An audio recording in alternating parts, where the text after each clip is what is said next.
Has no shield. Yeah! We gotta win, baby!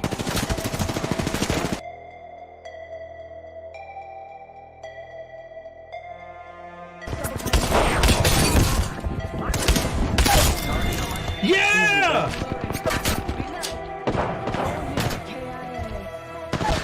Oh crap!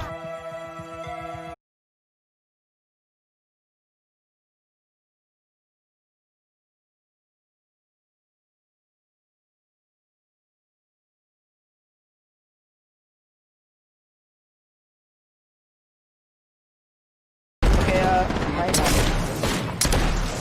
Has no shield. Yeah! We gotta win, baby!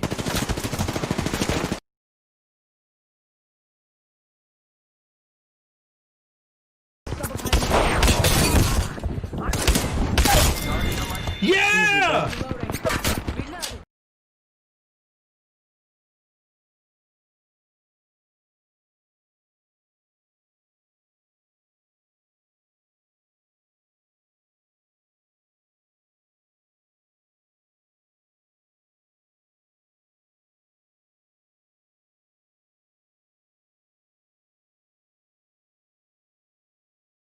Okay, nice.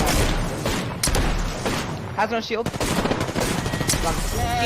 Yeah! We gotta win, baby!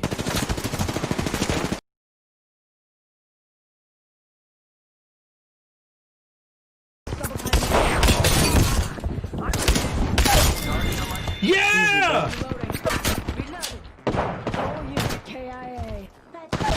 Oh crap!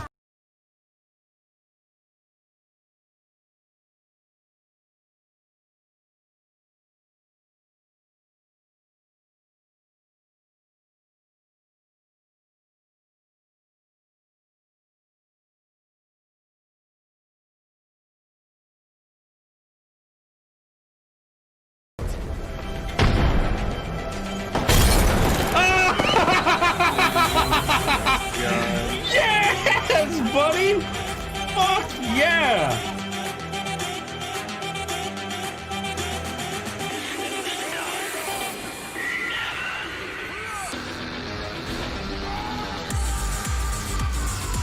Okay,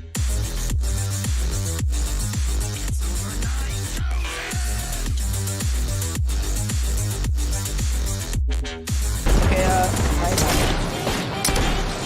Has no shield. Yeah! We gotta win, baby!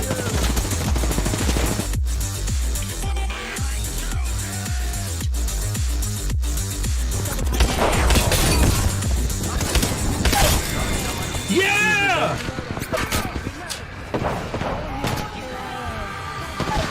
Oh crap!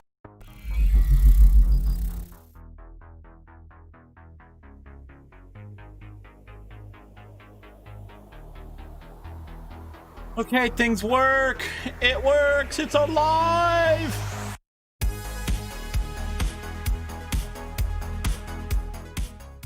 But no, seriously, like, I've been fighting with the stream for like a couple of hours. Things were not connecting, and well, we're here. We're live now. I put out the tweet initially as like, oh cool, we fixed everything, but I've been like trying to connect to Twitch for a minute. I couldn't figure it out, so we adjusted our keyframe interval and things are stable for now. So I have a bunch of alerts like, shit just broke like a few seconds ago. We dropped a shit ton of frames, like 37%. 80%, 98%. Ugh. It's so rough.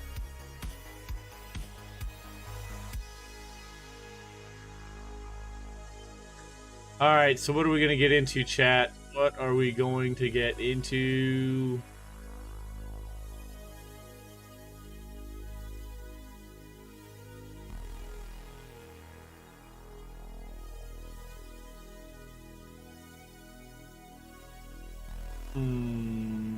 What? Okay, it's live. 60 FPS is happening. Average bit rate right now. All right, cool. Yeah, I see it. That's good. That's good. That's good. All systems are a go. Now, what game are we getting into right now? I know it's like day 59 or something. Like, I'm lost. Yes, the last stream was like 18 hours, guys. So my brain is still mush, but I'm alive.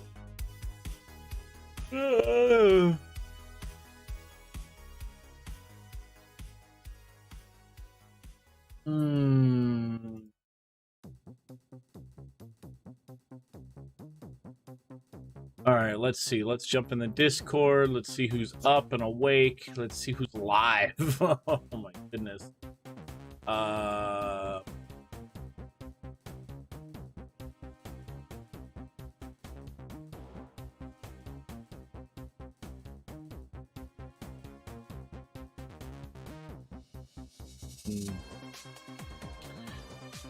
All right, people are playing Genshin Impact. I know we have an event that's about to happen for Genshin Impact.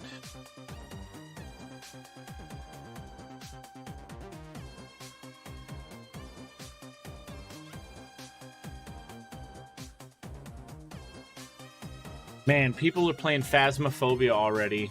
Hey, Point Bird, what's going on? Like, I fucking wish I could get my hands on that game.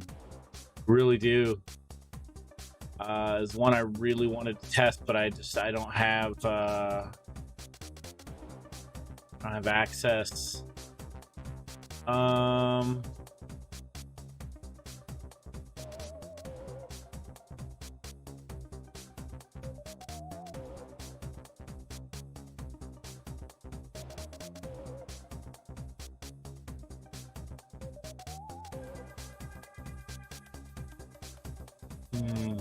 Wow, that's some pretty cool art. Oh, but it's League of Legends, so of course it's always going to turn out nice.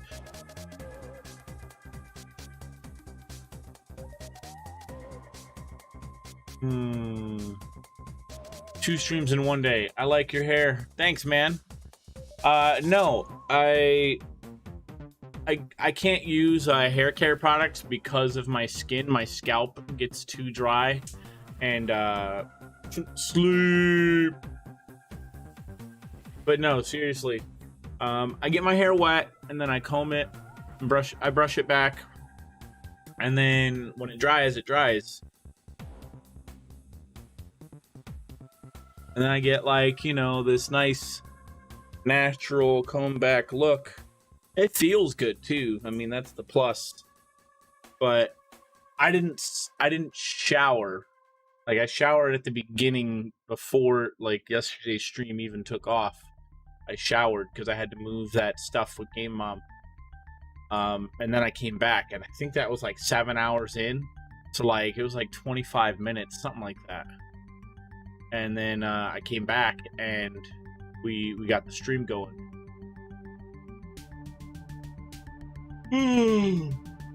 My goodness. Oh.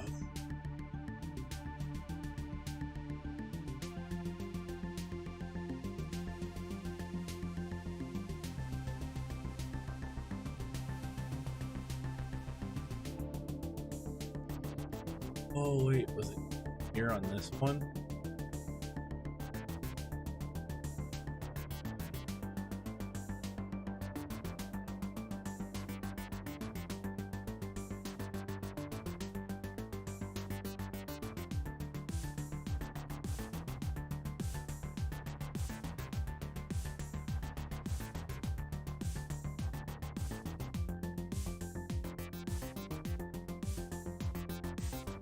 Betting it's this that I remember seeing.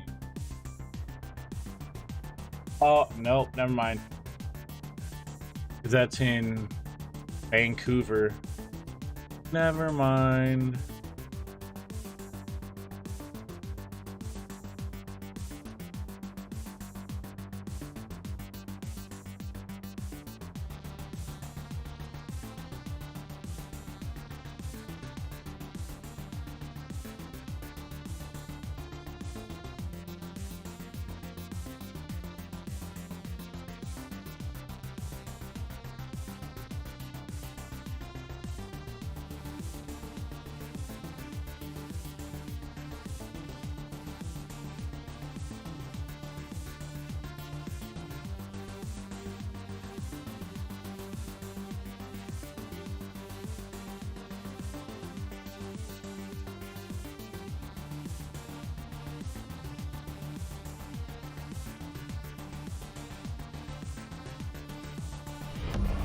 word of our community's acclaim spreads.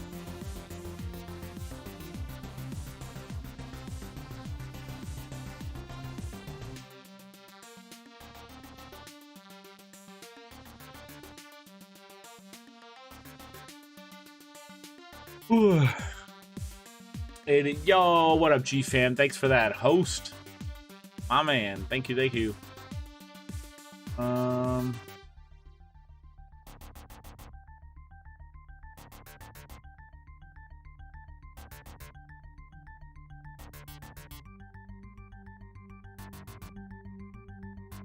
Let's see, chat. What we gonna do? What we gonna do?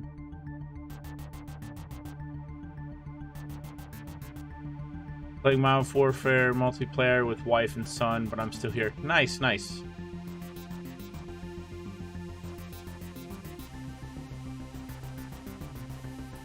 What? People are playing Baldur's Gate 3 and Borderlands 3.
I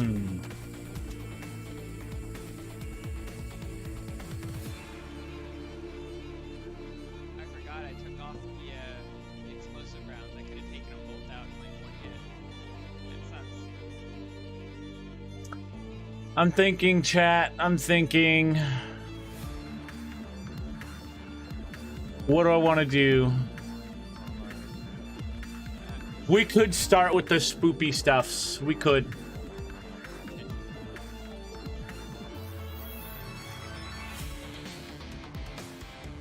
Like, here's my current recommendeds right now. That looks neat.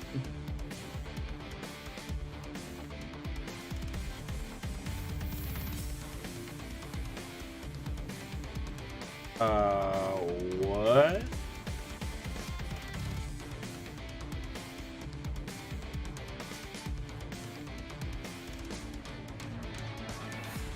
Wow.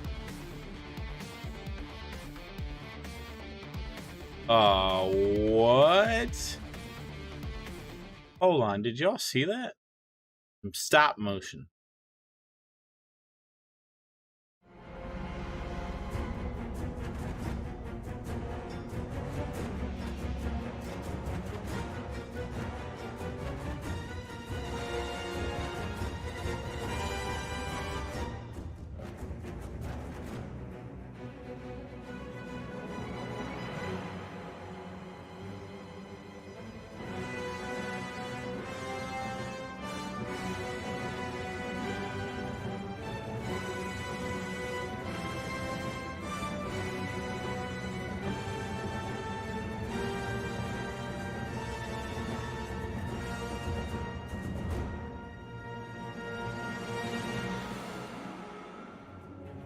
That's insane.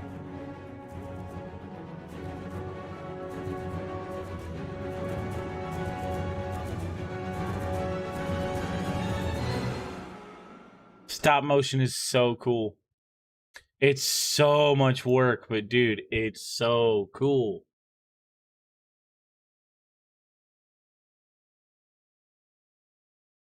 What?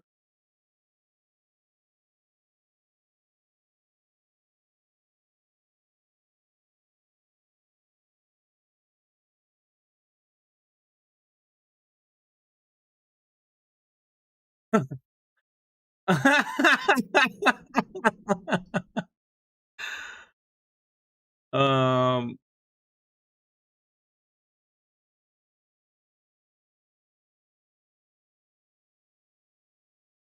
Yo, what? This dude's crazy ass lawnmower?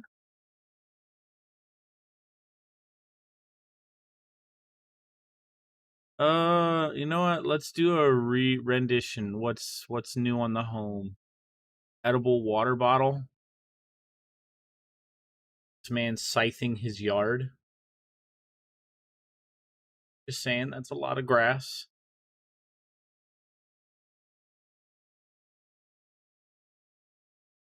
Eight-year-old drops monster 800-meter kick.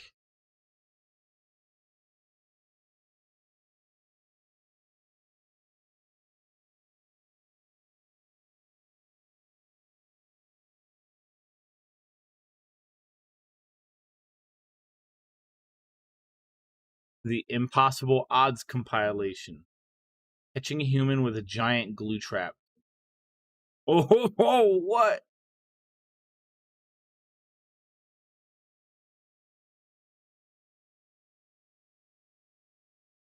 Oh, wait. Whoa, wait a minute.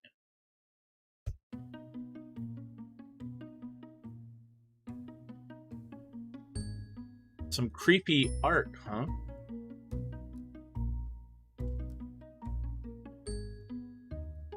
My name is Callum Donovan Gruich. I'm 12 years old and I make figurative sculptures. I do not have a TikTok. I don't even know what the hell I do on TikTok. Especially sculpture.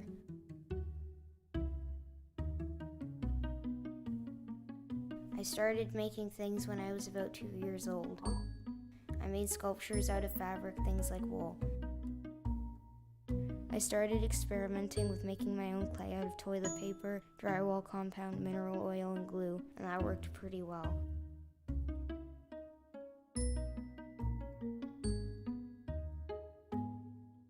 Really resourceful kid.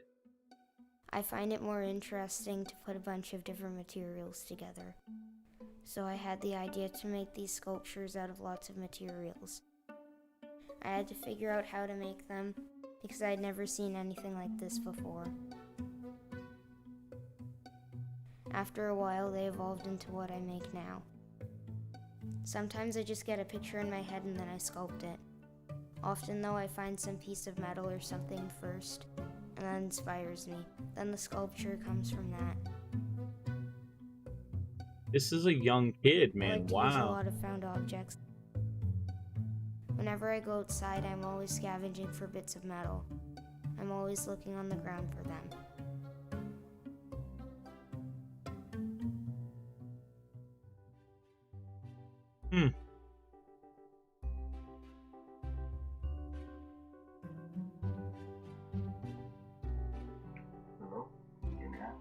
What up? People often ask me what certain sculptures mean, but I don't like to talk about meaning.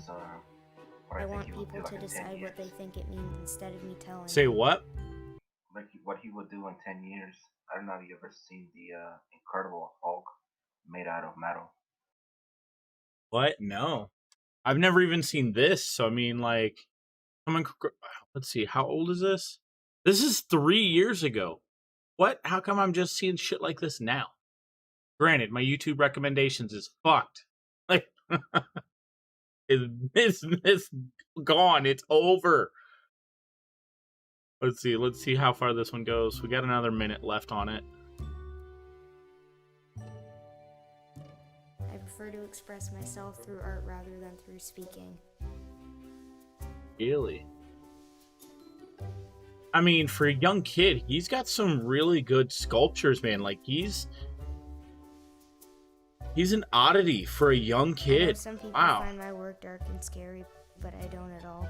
It's a good theme. I Like, he's got a things that great look theme. kind of old-fashioned. It makes me think of Silence of the Lamb. When I grow up, I want to go to art school and be a Grow up to professional be sculptor a killer. and have a sanctuary for neglected animals. That kid's gonna be like a serious artist, hands down. Like, he's already making some really, really magically good shit. That's pretty cool. And you said that kid made a giant version of the Hulk made of metal? Other videos on YouTube, like people made it from Brazil. It's not that kid? Just like same type of work, but very impressive. Like, wow, what people can do.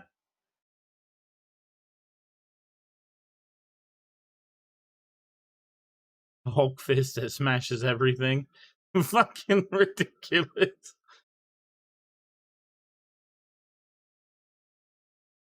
This thing? Whoa, what the fuck? That thing is huge. Yeah, there it is. I know it's not spoopy, but hey, we're falling down the rabbit hole again a little bit.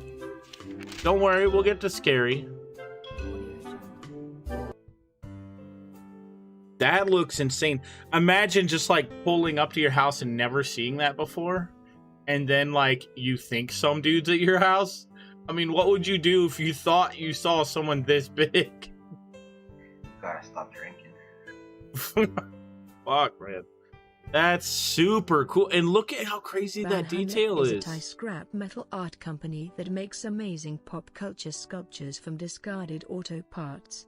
One of their best works is this incredible Hulk statue made almost entirely out of rusty old nuts and bolts. According to the brand's website, Wait, that was fucking it? Are you serious? Business specializing.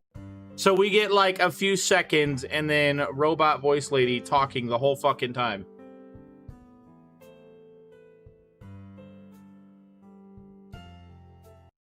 Like, look at how detailed that really is. Like, dude, they got the veins everywhere, the musculature. Fucking, the dude has abs. Okay? And they even gave him shorts. But it's all made of nuts and bolts.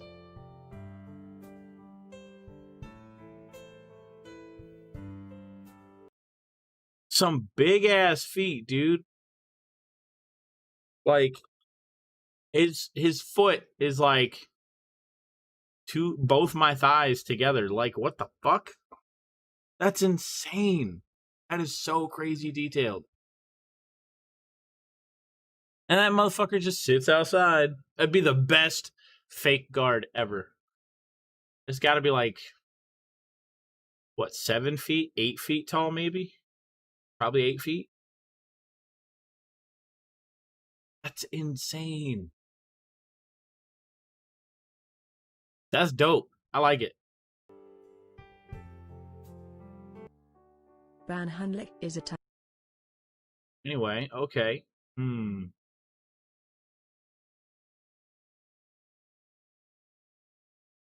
Among Us, the reality show. Oh, gee.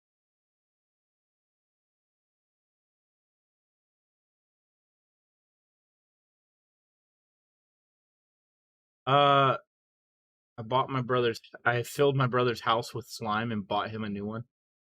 Yeah, Mr. Beast, okay.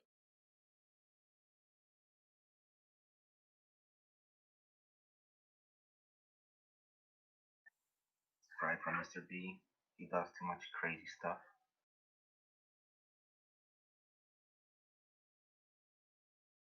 Wave pool that cost $100 per second to ride.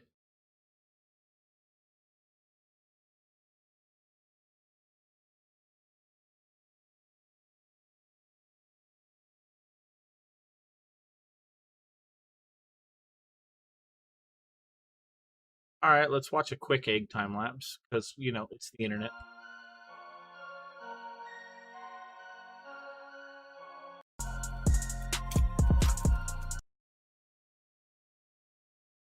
Okay, probably get myself in fucking trouble.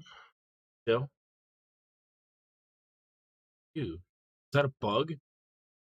Dude, that is a fucking bug. We're about to watch an egg get gross. 16 hours.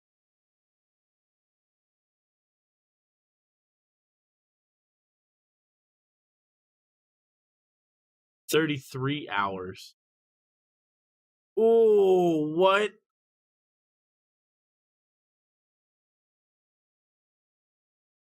Yo, did y'all see that egg just flex?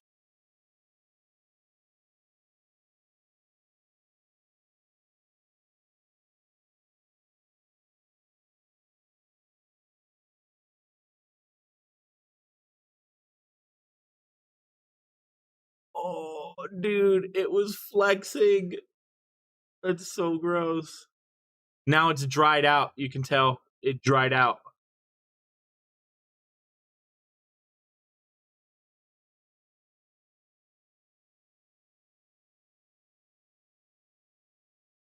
It dried out. What? That's kind of crazy. 5 days.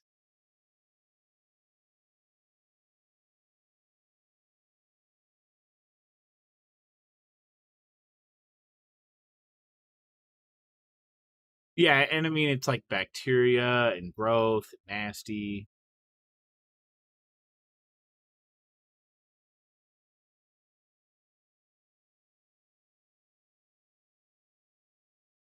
Have some candy.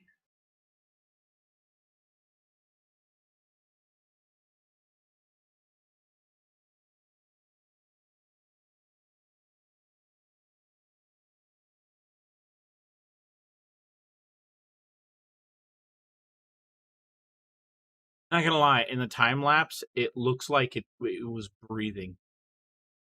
Kind of gross.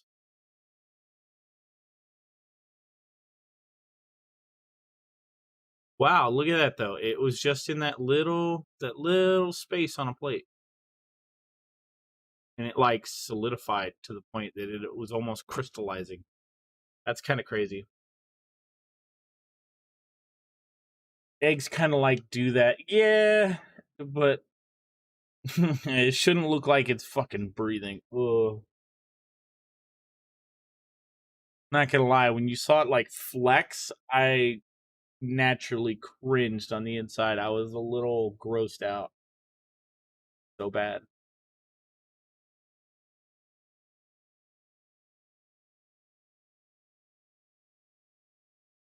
Yeah, nope. I saw that fucking nasty thing on my screen. Nope. I'm not scrolling down anymore. Never again. Damn. Foreheads are so big. What?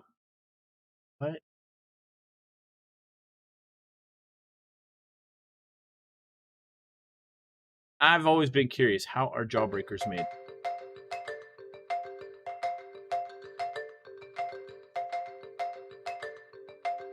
Are those bricks? No.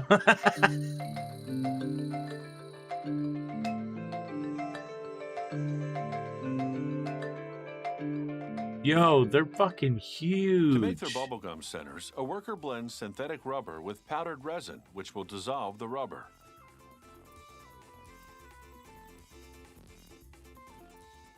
He adds a thickener, a preservative, and an oil called soya palm stearine, so the candy won't stick to your teeth. After mixing and steaming at 300 degrees Fahrenheit for 4 hours, the batter pours into trays to cool. Sugar, coloring, and flavoring would deteriorate in the heat, so workers add those later. There's enough of this base to make gum centers for 450,000 small jawbreakers. After 24 hours, the batter's hard. Workers chop it up and blend it with corn syrup to make it softer and sweeter. What?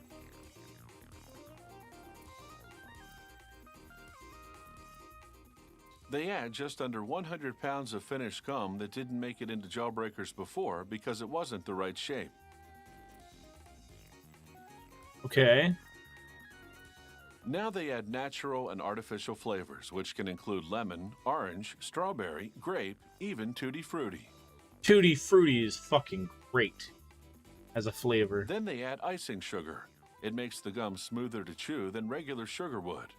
Workers dump the batch into an extruder that I shapes thought this was a continuous jawbreaker, streams of though. batter called rope. I thought this was a jawbreaker. Another extruder divides each rope into 6 hollow tubes. The cavity inside will become pockets of air inside the gum centers. The next machine slices the tubes into segments that are 3 feet 3 inches long. Imagine how long that is.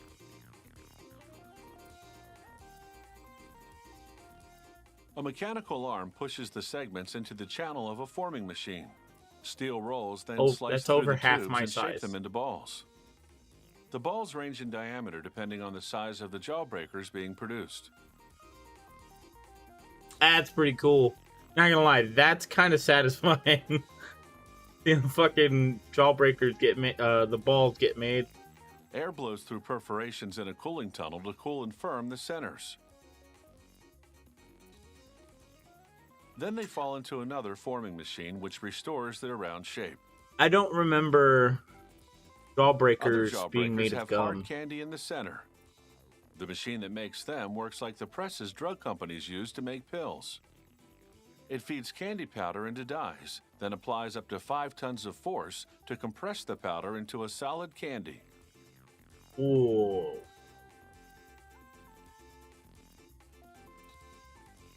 Powder Now formed for the into rest a of the candy jawbreaker. can. First, they dump the candy centers into what's called a coating pan. They add a hot mixture of water, corn syrup, and food coloring. Then dextrose, a type of powdered sugar. The pan rotates for 20 minutes as warm air dries the ingredients over the centers. The factory repeats this step 10 times for each layer. Talk about a sweet ordeal. Making a jawbreaker takes 4 days. What? Workers 4 give this batch days? special treatment. They speckle these jawbreakers with different colors, giving them what this company calls the psychedelic look.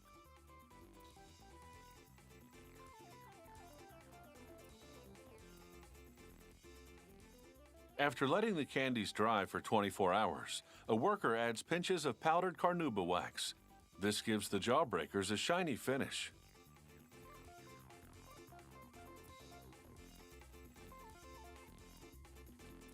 Sliced open, you can see these jawbreakers have 10 layers of flavors and sugar surrounding either hard candy or bubblegum cores. They measure 2 1/4 inches in diameter, as big as a billiard ball. And if you're counting calories, forget it.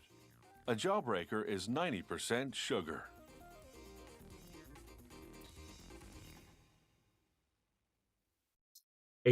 Like sour centers? What? I ain't never seen no sour center jawbreakers. Ever.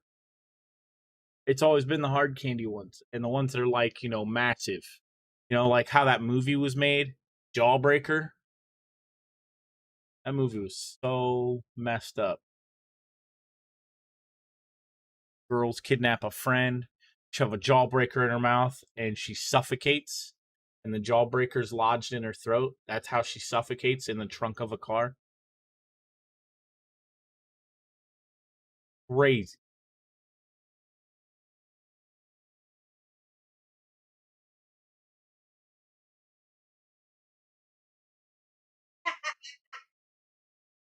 How rubber bands are made. Mosquito magnet catch. What? Yeah, no. That looks gross.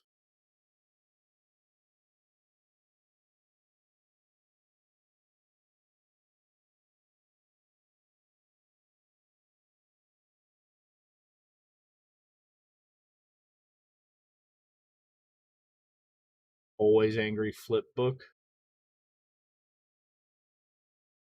Talk about some crazy ass drawing. Sorry, that's insane. All right, we need to look at like creepy. That's what we need. Creepy.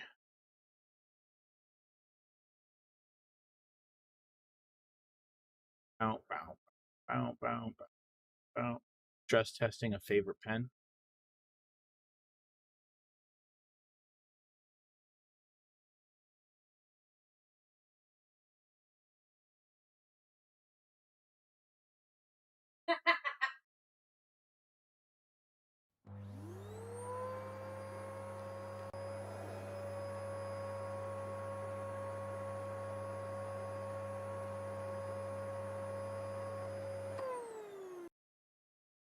I'm sorry.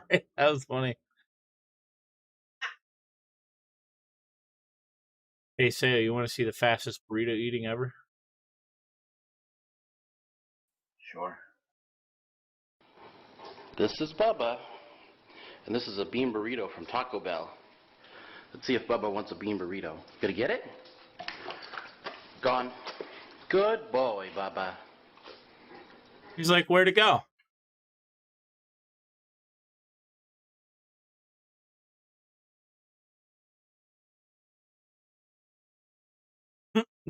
Dog straight up looked around like, where'd it go?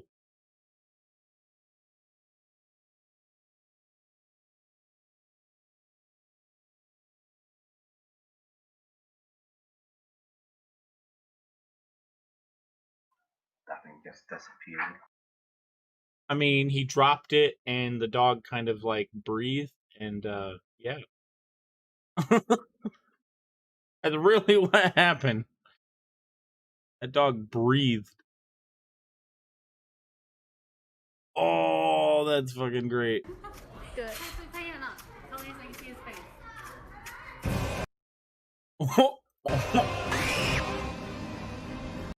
That's so messed up. Oh, that's perfect. Okay, so these things are always satisfying. You know, like little hand thing, you put your hand on it and all the needles make a little design on the other side. That's what this is. And it's pretty cool. Messed up that this little kid has to have this happen, but funny. Good.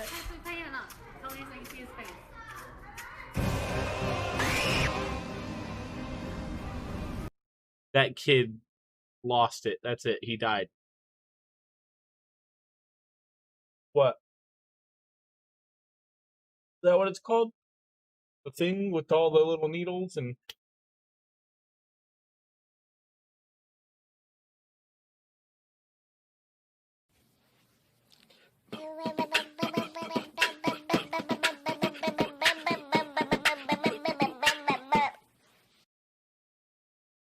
The baby stopped like, huh? Alright, but no, seriously.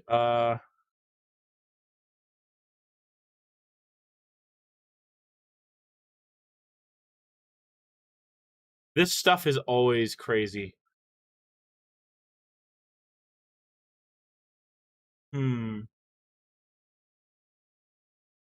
Strawberry lemonade hard candy. That sounds good. But I also like all things lemonade.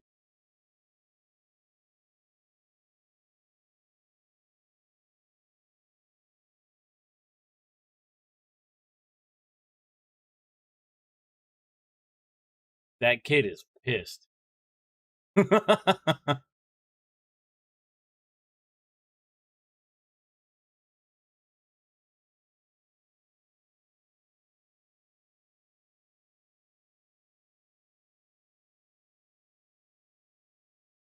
Mmm.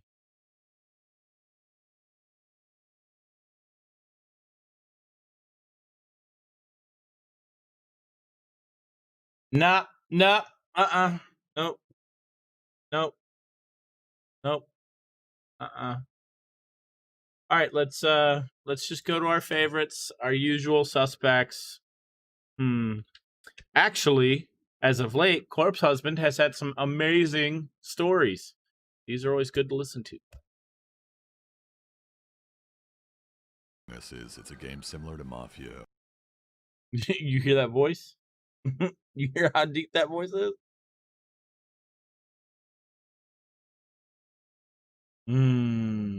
Search and rescue. Ooh, yeah.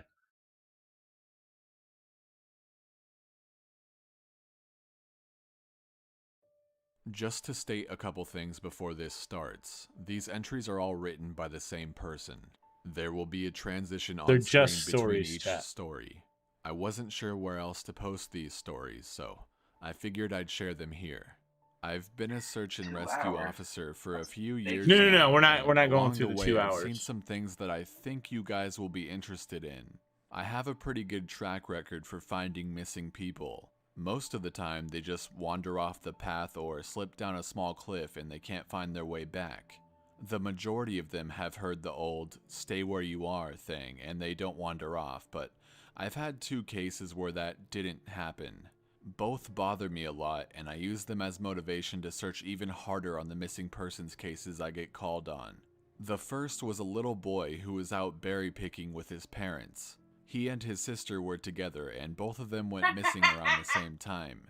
Their parents lost sight of them for a few seconds, and in that time, both the kids apparently wandered off. When their parents couldn't find them, they called us, and we came out to search the area. We found the daughter pretty quickly, and when we asked her where her brother was, she told us that he'd been taken away by the bear man. She said he gave her berries and told her to stay quiet, that he wanted to play with her brother for a while, and that's the last she saw of her brother. He was riding on the shoulders of the bear man and seemed calm. Of course, our first thought was abduction, but we never found a trace of another human being in the area.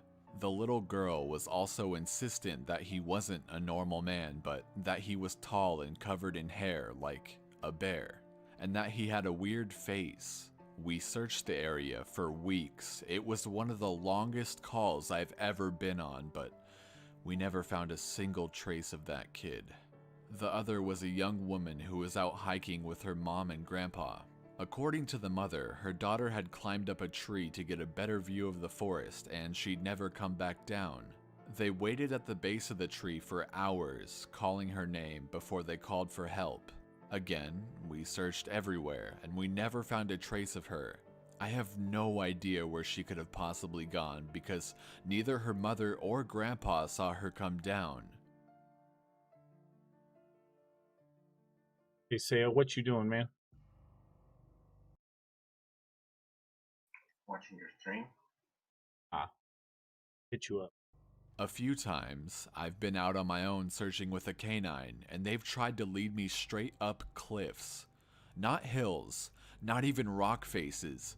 Straight, sheer cliffs with no possible handholds. It's always baffling, and in those cases, we usually find the person on the other side of the cliff, or miles away from where the canine had led us. I'm sure there's an explanation, but it's sort of strange. One particularly sad case involved the recovery of a body. A 9-year-old girl fell down an embankment and got impaled on a dead tree at the base. It was a complete freak accident, but I'll never forget the sound her mother made when we told her what happened. She saw the body bag being loaded into an ambulance, and she let out the most haunting, heartbroken wail I've ever heard. It was like her whole life was crashing down around her, and a part of her had died with her daughter. I heard from another search and rescue officer that she killed herself a few weeks after it happened. She couldn't live with the loss of her daughter. Oof. I was teamed up with another search and rescue officer because we'd received multiple reports of bears in the area. We were looking for a guy who hadn't come home from a climbing trip when he was supposed to, and we ended up having to do some serious climbing to get to where we figured he'd be. We found him trapped in a small crevice with a broken leg. It was not pleasant. He'd been there for almost 2 days, and his leg was very obviously infected.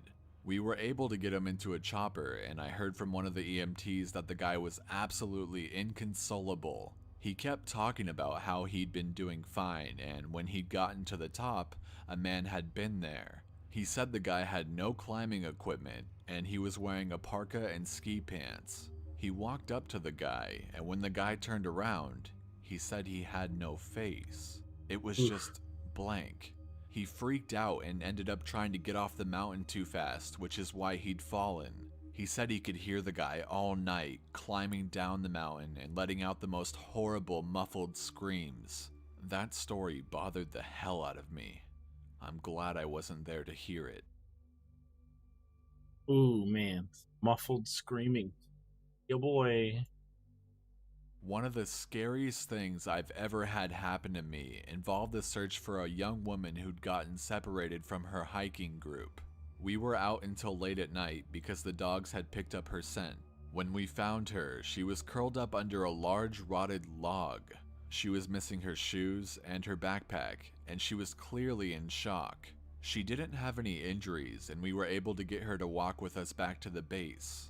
Along the way, she kept looking behind us and asking why that big man with black eyes was following us. We couldn't see anyone, so we just wrote it off as some weird symptom of shock. But the closer we got to the base, the more agitated this woman got.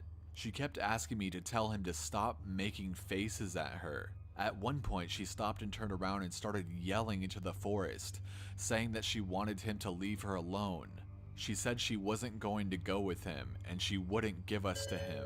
We finally got her to keep moving, but we started hearing these weird noises coming from all around us. It was almost like coughing, but more rhythmic and deeper. It was almost insect-like. I don't know how to describe it. When we were within sight of base, the woman turns to me, and her eyes are about as wide as I can imagine a human being can open them. She touches my shoulder and says, "He says to tell you to speed up. He doesn't like looking at the scar Oh, on I your sleep, neck." Josh. I sleep. have a very small scar on the base of my neck, but it's mostly hidden under my collar, and I have no idea how this woman saw it. Right after she says it, I hear that weird coughing right in my ear, and I just about jumped out of my skin. I hustled her to ops, trying not to show how freaked out I was, but I have to say I was really happy when we left that area that night. How you doing, Josh? And we're looking at playing something, but I'm looking at games to play. Alright, this is the last one I'll Among tell Us is for free now, and on the it's phone. probably the weirdest story I have. Now, I don't know if this is true in every search and rescue unit, but in mine, it's sort of an unspoken regular thing we run into. You can try asking about it with other search and rescue officers, but even if they know what you're talking about, they probably won't say anything about it. We've been told not to talk about it by our superiors, and at this point, we've all gotten so used to it that it doesn't even seem weird anymore. On just about every case where we're really far into the wilderness, I'm talking 30 or 40 miles, at some point, we'll find a staircase in the middle of the woods. It's almost like if you took the stairs in your house, cut them out, and put them in the forest. I asked about it the first time I saw some, and the other officer just told me not to worry about it and that it was normal. Everyone I asked said the same thing. I wanted to go check them out, but I was told very seriously that I should never go near any of them. I just sort of ignore them now when I run into them because it happens so frequently. I have a lot more stories, and I suppose if anyone's interested, I'll tell some of them tomorrow. If anyone has any theories about the stairs, or if you've seen them too, let me know. The stairs stories are always cool. No sleep. So Always. I logged back on tonight and was blown away by the staggering amount of interest this seems to have generated. First off, I'll address a few things that you guys have brought up. There's been an overwhelming amount of people mentioning the similarity between some of my stories and those of David Paulides. I assure you I'm not trying to rip him off in any way. I've got nothing but respect for the guy. He's actually what inspired me to write this because I can verify a lot of the things that he talks about. We do have a lot of these strange missing persons cases, and most of the time they aren't solved. Either that, or we find them in places they have no business being in. I personally haven't been on many calls like that, but I'll share a few that I've seen, and a story my friend told me that relates to this. There was a lot of feedback about the stairs, so I'll touch on that. So who's down to play and something? I'll also include a story. They come in a We're variety not getting of into main shapes, games, sizes, still. styles, and conditions. Some are pretty dilapidated, just ruins, but others are brand new. I saw one set that looked like they came from a lighthouse. They were metal and spiral, almost old-fashioned. I don't have nothing downloaded. Say what? I recently installed Windows, so I don't have anything downloaded. I was thinking about like quick and easy games, and Among Us is super easy. But I don't think a lot of people play Among Us unless you guys know about BlueStacks, and then you can get Among Us on BlueStacks and you play mouse and keyboard easy. Or is it considered controller? Super weird. But hey, that's also just me.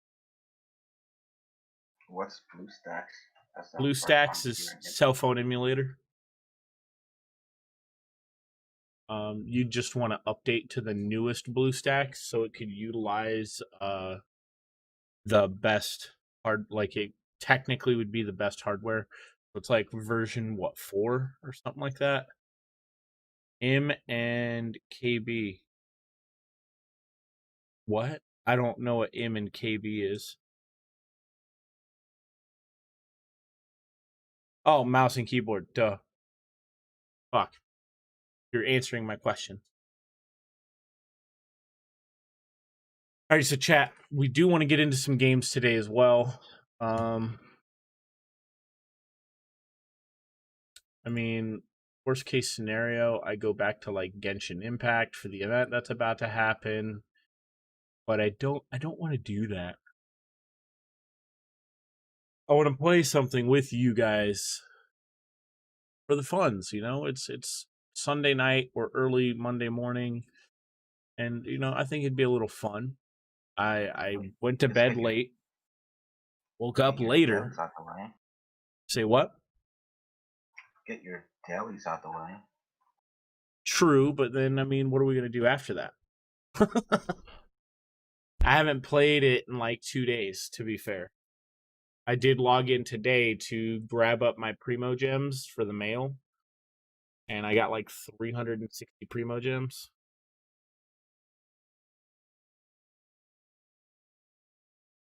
Ugh. So who all is down for some games?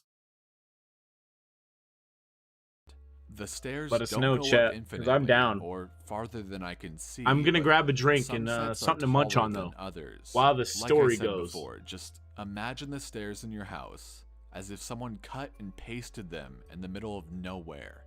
I don't have any pictures personally. It's never really occurred to me to try again after the first time, and I don't really feel like risking my job over it, but I'll try again in the future. I can't really promise anything. A few people expressed confusion about the guy who ran into the man with no face. Just to clarify, when the climber ascended and reached the top of this peak, he saw another man in a parka and ski pants. This was the man with no face. Sorry about the confusing wording of that story. I'll try to avoid that in the future. Alright, now on to the news stories.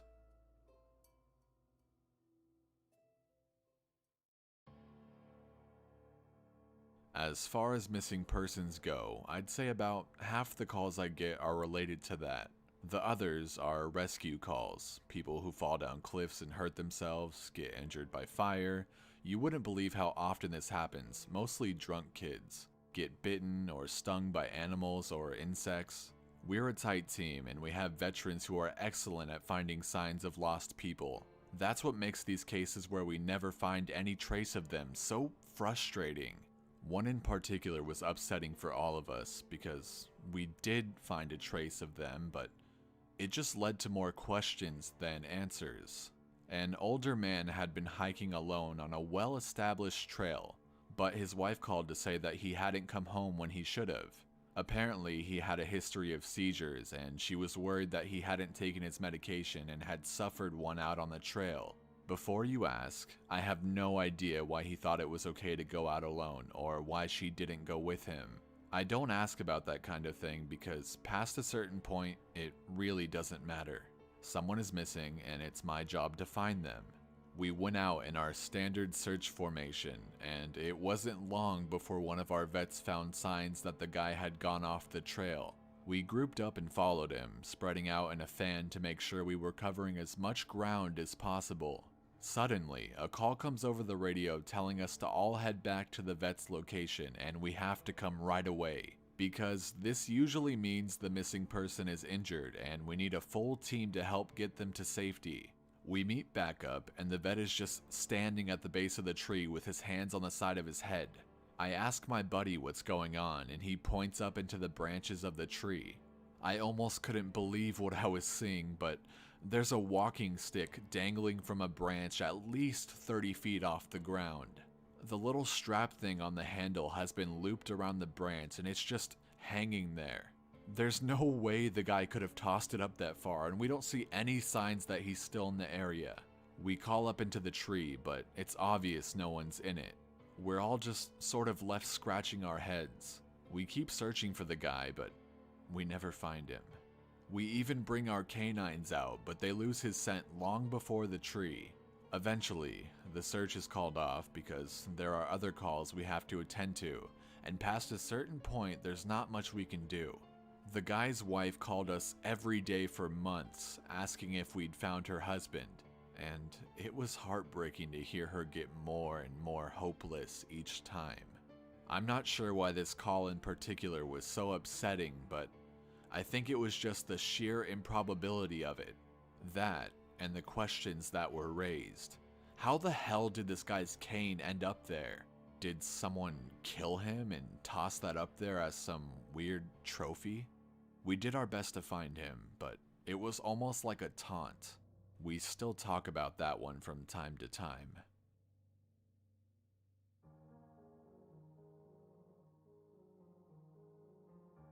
Missing kids are the most heartbreaking. Doesn't matter what the circumstances they go missing under, it's never easy, and we always dread the ones that we find deceased. It's not common, but it does happen. David Paulides talks a lot about kids search and rescue teams find in places that they shouldn't be, or couldn't be. I can honestly say I've heard about this kind of thing happening more than I've seen it, but I'll share one of the ones that I think about a lot that I witnessed personally. A mother and her 3 kids were out for a picnic in an area of the park that has a small lake. One is 6, one is 5, and the other is about 3. She's watching them all really closely, and according to her, she never lets them out of her sight at any time. She never saw anyone else in the area either, which is important. She packs their stuff up and they start to head back to the parking area. Now, this lake is only about 2 miles into the woods, and it's on a very clearly established trail.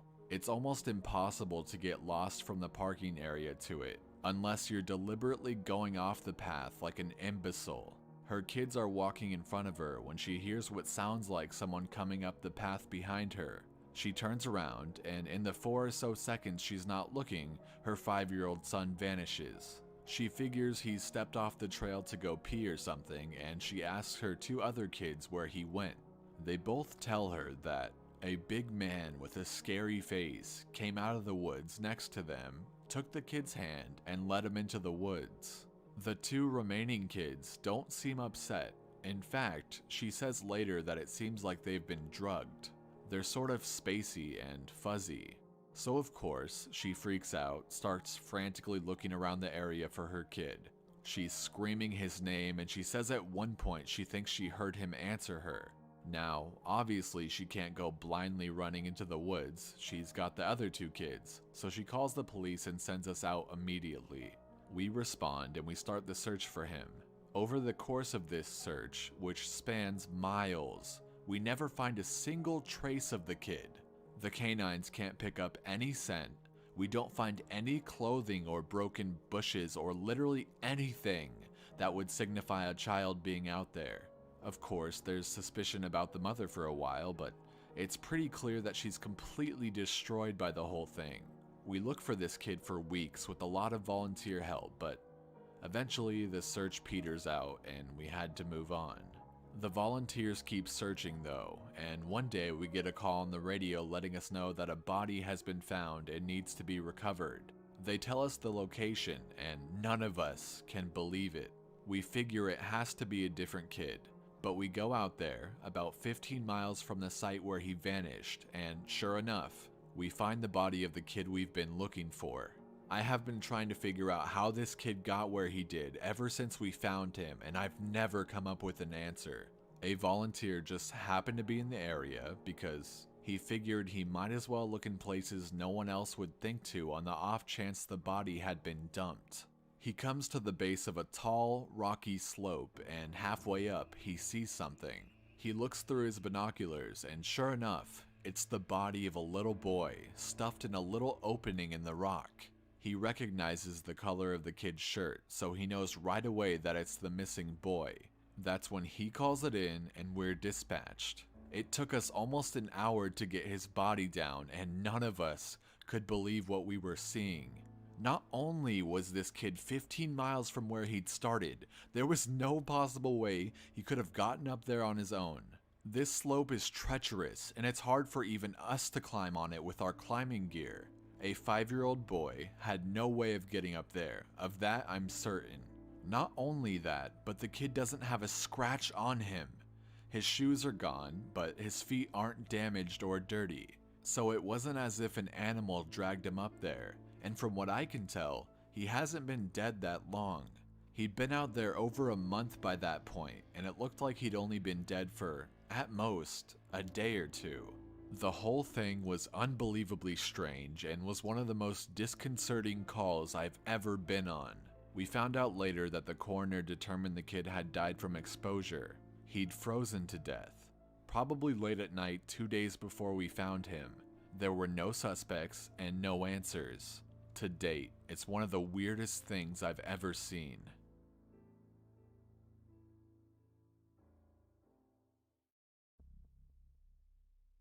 One of my first jobs as a trainee was a search op for a 4-year-old kid that had gotten separated from his mom. This was one of those cases where we knew we were going to find him because the dogs were on a strong scent trail and we saw clear signs that he was in the area. We ended up finding him in a berry patch about half a mile from where he'd been last seen. The kid wasn't even aware that he'd wandered off that far. One of the vets brought him back, which I was glad for because I'm not really good with kids, and I find it hard to talk to them and keep them company. As my trainer and I are headed back, she decides to take me on a detour to show me one of the hot spots where we tend to find missing people. It's a natural dip in the land near a popular trail, and people will usually move downhill because it's easier. We hike out there, it's a few miles away, and we get there in about an hour or so. As we're walking around the area, and she's pointing out places she's found people in the past, I see something in the distance. Now, this area we're in is about 8 miles from the main parking area, though there's back roads you can take to get closer if you don't want to hike that far. But we're on state protected land, which means there can't be any kind of commercial or residential development out here. The most you'll ever see is a fire tower or makeshift shelter that homeless people think they can get away with building. But I can see from here that whatever this thing is has straight edges, and if there's one thing you learn quickly, it's that nature rarely makes straight lines. I point it out, but she doesn't say anything. She just hangs back and lets me wander over and check it out. I get within about 20 feet of it, and all the hair on the back of my neck stands up. It's a staircase in the middle of the fucking woods. In the proper context, it would literally be the most benign thing ever. It's just a normal staircase with beige carpet and about 10 steps tall. But instead of it being in a house, where it obviously should be, it's out here in the middle of the woods. The sides aren't carpeted, obviously, and I could see the wood it's made of. It's almost like a video game glitch where the house has failed to load completely and the stairs are the only thing visible. I stand there, and it's like my brain is working overtime to try to make sense of what I'm seeing. My trainer comes and stands next to me, and she just stands there casually, looking at it as if it's the least interesting thing in the world. I ask her what the fuck this thing is doing here, and she just chuckles. I'm back. "Get used to it, rookie. You're gonna see a lot of them," she says. I start to move closer, but she grabs my arm. Hard. "I wouldn't do that," she says. Her voice is casual, but her grip is tight, and I just stand there looking at her. "You're gonna see them all the time, but don't go near them. Don't touch them, don't go up them, just ignore them." I start to ask her about it, but something in the way she's looking at me tells me that it's best if I don't. We end up moving on, and the subject doesn't come up again for the rest of my training. She was right, though. I'd say about every 5th call I go on, I end up running across a set of stairs. Sometimes they're relatively close to the path, maybe within 2 or 3 miles. Sometimes they're 20, 30 miles out, literally in the middle of nowhere, and I only find them during the broadest searches or training weekends. They're usually in good condition, but sometimes it looks like they've been out there forever. All different kinds, all different sizes. The biggest I ever saw looked like they came out of a turn-of-the-century mansion and were at least 10 feet wide, with steps leading up at least 15 or 20 feet. I've tried talking about it with people, but they just give me the same response my trainer did. It's normal. Don't worry about it. They're not a big deal, but don't go close to them or up them. When trainees ask me about it now, I give them the same response. I don't really know what else to tell them. I'm really hoping someday I get a better answer, but it hasn't happened yet.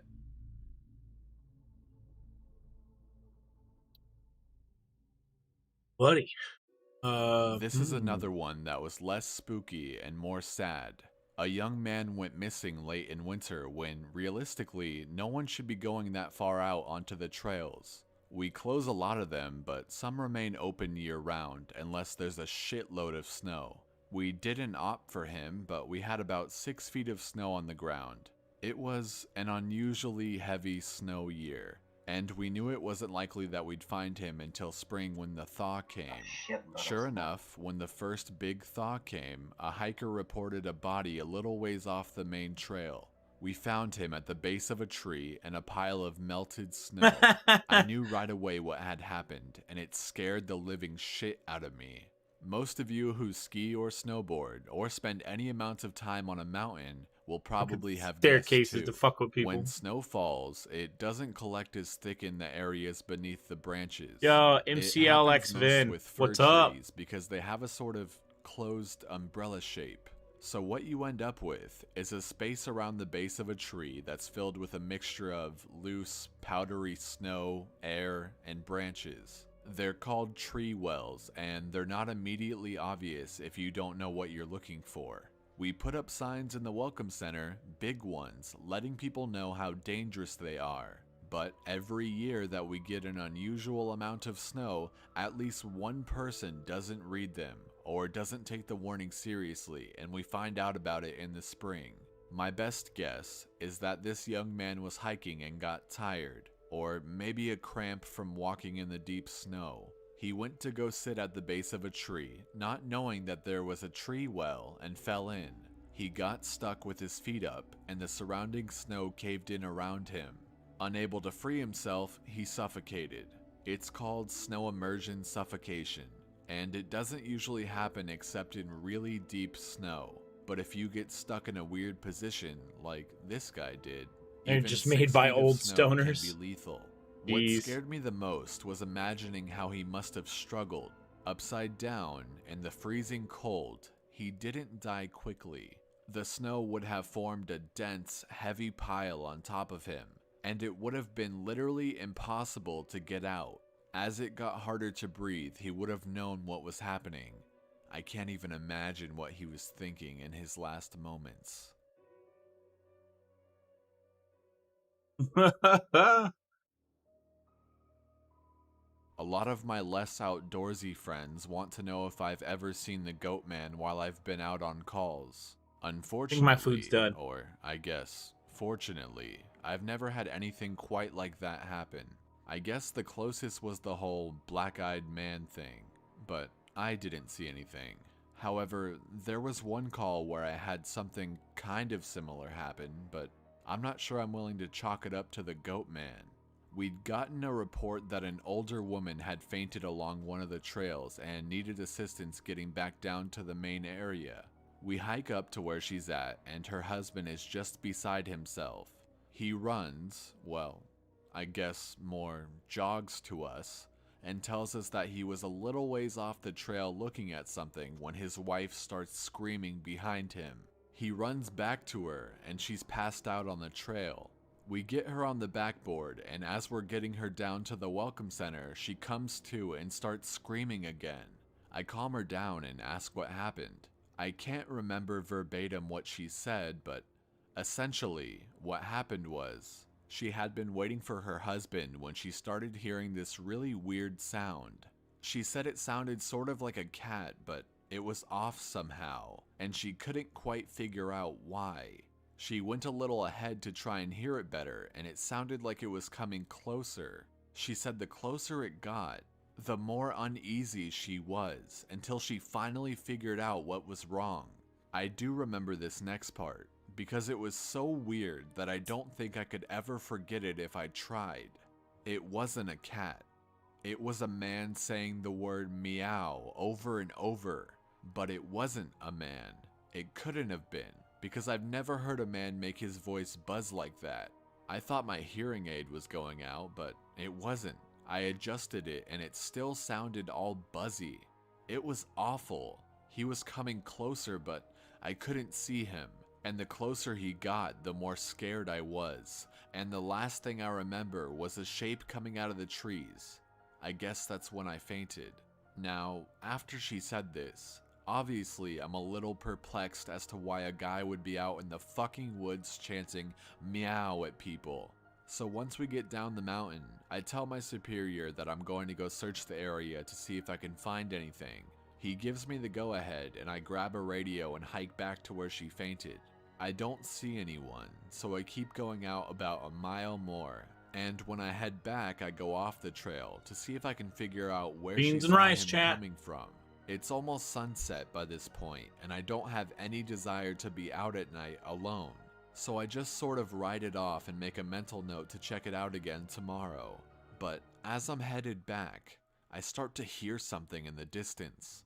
I stop, and I call out for anyone in the immediate area to identify themselves.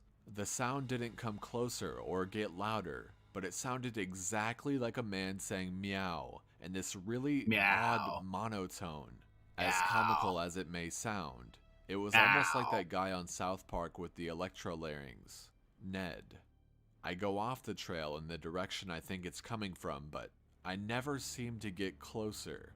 It's almost like it's coming from all directions. Eventually, it just sort of fades out, and I ended up going back to the Welcome Center. I didn't get any further reports like that, and even though I went back to that area, I never heard that exact sound again.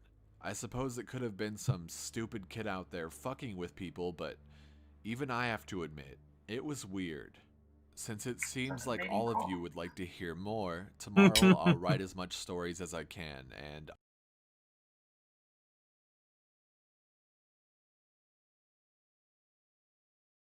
let's see. What do we want to do, chat? What do we want to do?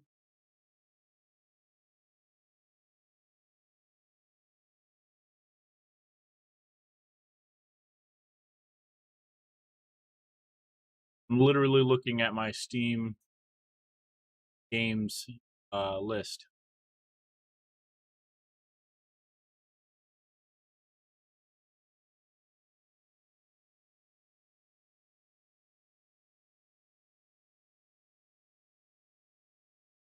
Want Phasmophobia? Can't afford shit. Every penny of mine is going to the family.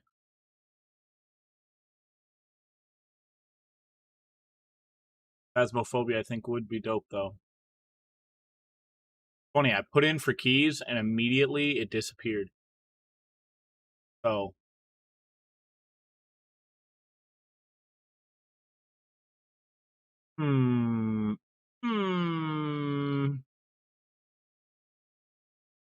I could play Genshin Impact, but that'll probably be tomorrow.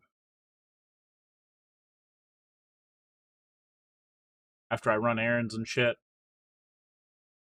Thinking about Warzone, but not many of you guys care about it.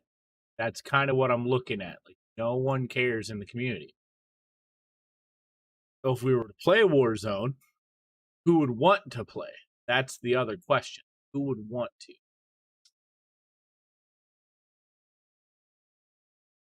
Seo Center doesn't have any games. He reinstalled Windows. I don't know what you're up to, Josh, but I'm chilling here in Discord with you guys. About to keep up with some stories because, well, I'm looking, but I don't want to get into Minecraft right now. That's going to be later this week.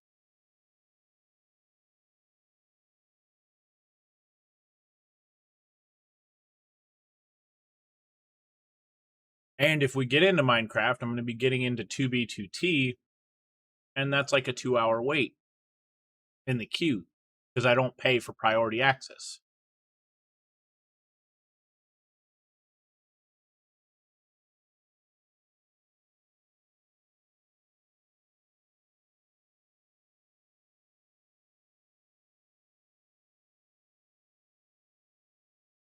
Among Us is on Fridays. Hardcore Minecraft always looks interesting. Yeah, but you die and you start all over again. Yeah, that's what people want to see. Like, I'd just be restarting every 5 minutes.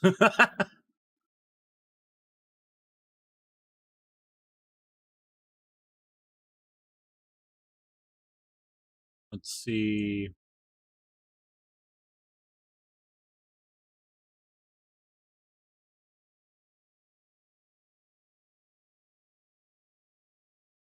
Oddly enough, I still have a lot of stuff that I have not played.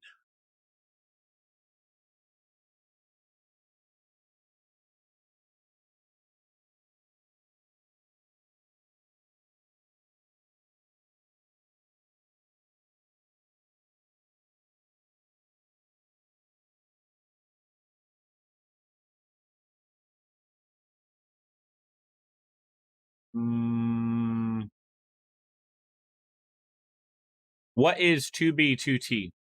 It is the oldest Anarchy Minecraft server, period. It's over 10 years old. And they've recently done some shit to it. Like, y'all want to see how fucking crazy it is real quick? We gotta pull up FitMC. Because they just wrecked New Spawn. It's kind of crazy. When you think about videos,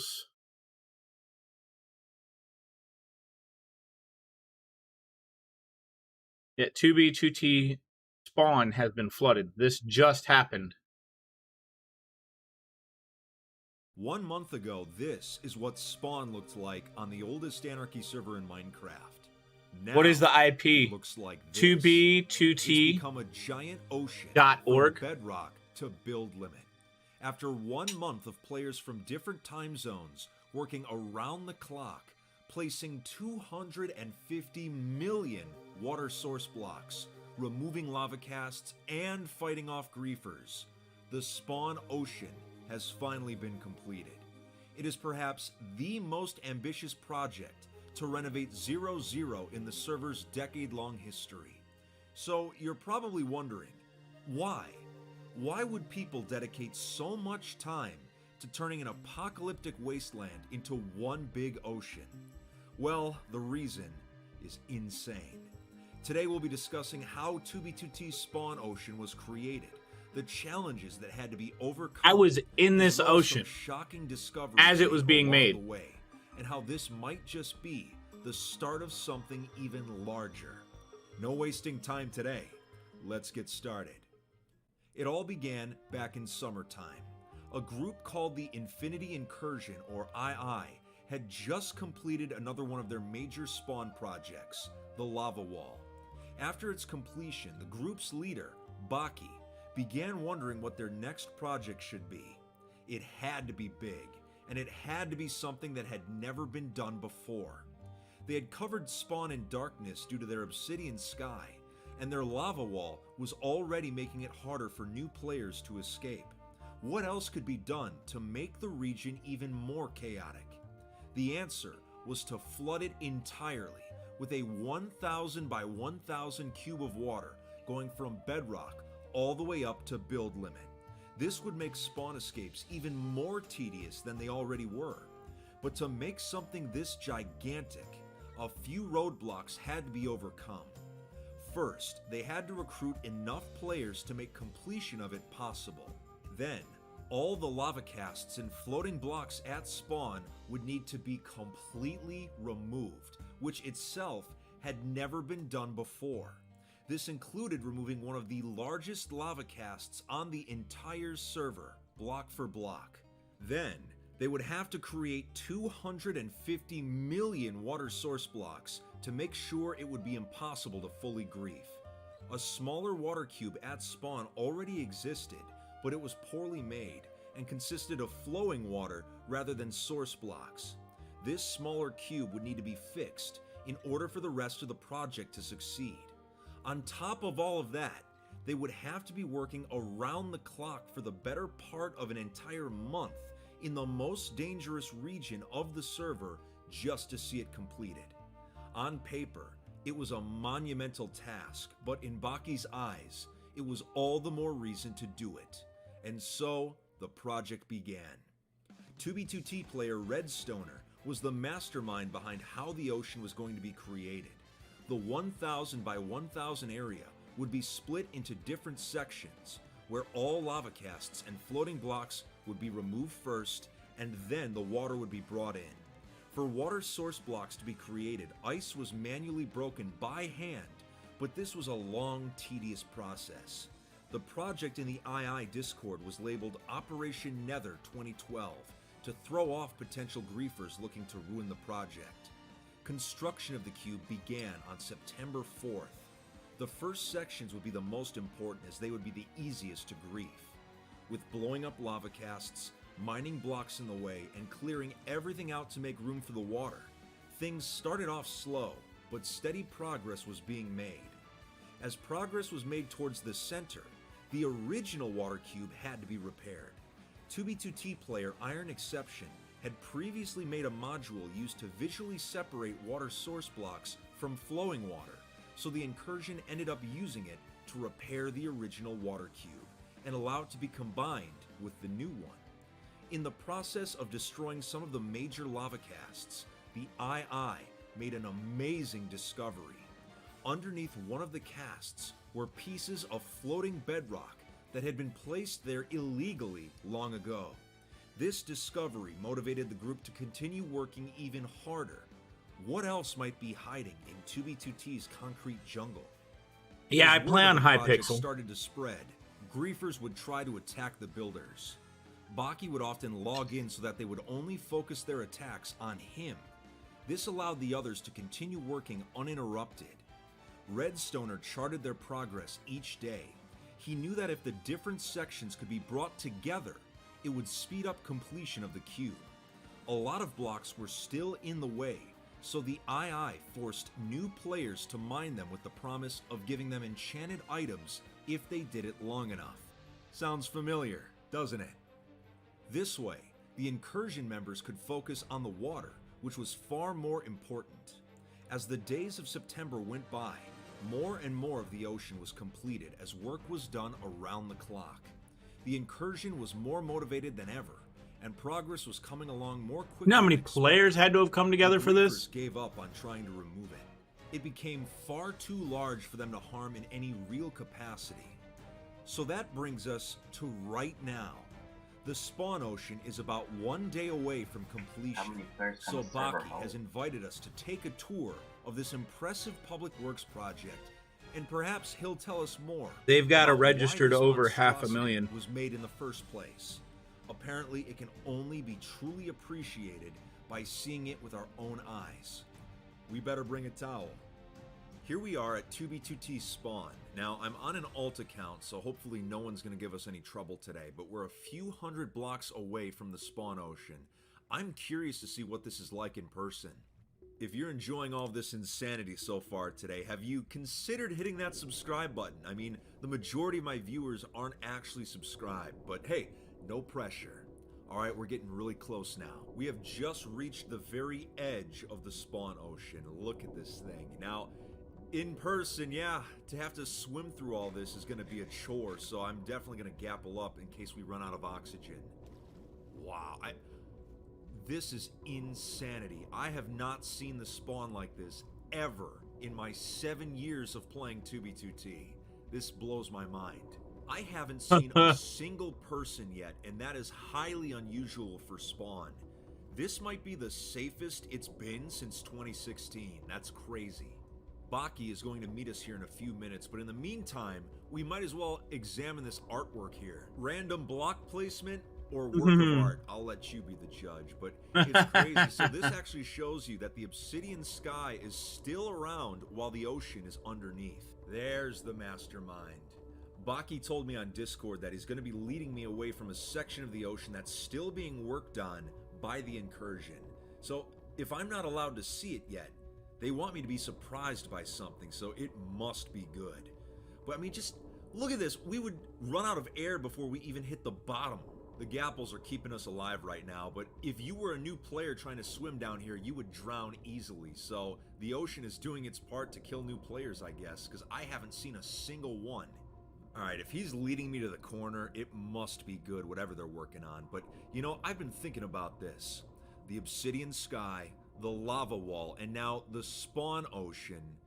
I'm just curious, what are they planning next? Baki's been very quiet on the subject. Baki's given me a list of all the people that worked on the ocean. Over 60 people put in all the time and effort just to build this thing. I mean, to a casual outsider, you might just think, oh, it's a big water cube. To make one this big in the center of the oldest anarchy server in Minecraft is unprecedented. So anyone on this list, hats off to you. Construction is now finally complete, so I was told to go to these coordinates down here. Okay, what is this? Oh my god. It's a giant sea serpent that looks like the Infinity Incursion logo. Imagine flooding spawn and then also building a gigantic obsidian structure right in the middle of it. Man, these guys are insane. I guess Universius is the person that designed the sculpture. What does this sign say? It says, "Stay alive out there" from Parsi. Thanks for the free oxygen, I guess. Wow. How does the II continue to do it? Every Twitch unbanned Onesian? Is bigger than the last. Or Onesian? Where do you go from here? I mean, turning what do you get banned for? An ocean. Where do you go from here? Well, we said that last time about the lava wall, so I guess we'll have to wait and see what happens. But hey, if you enjoyed today's video, make sure to leave a like and hit that subscribe button. Also, make sure to follow me on social media. But that's it for today, everyone. Take it easy, and if you plan to play, stay afloat out there.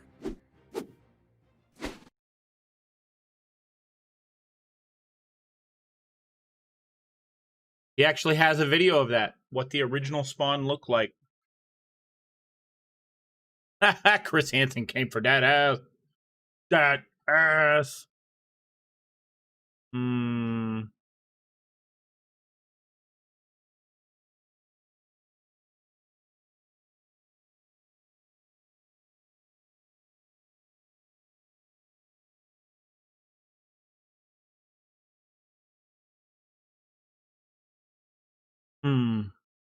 Minecraft's new update will change 2B2T. Really? Ever since the all-new Caves and Cliffs update was announced for Minecraft last week, the community has been filled with excitement.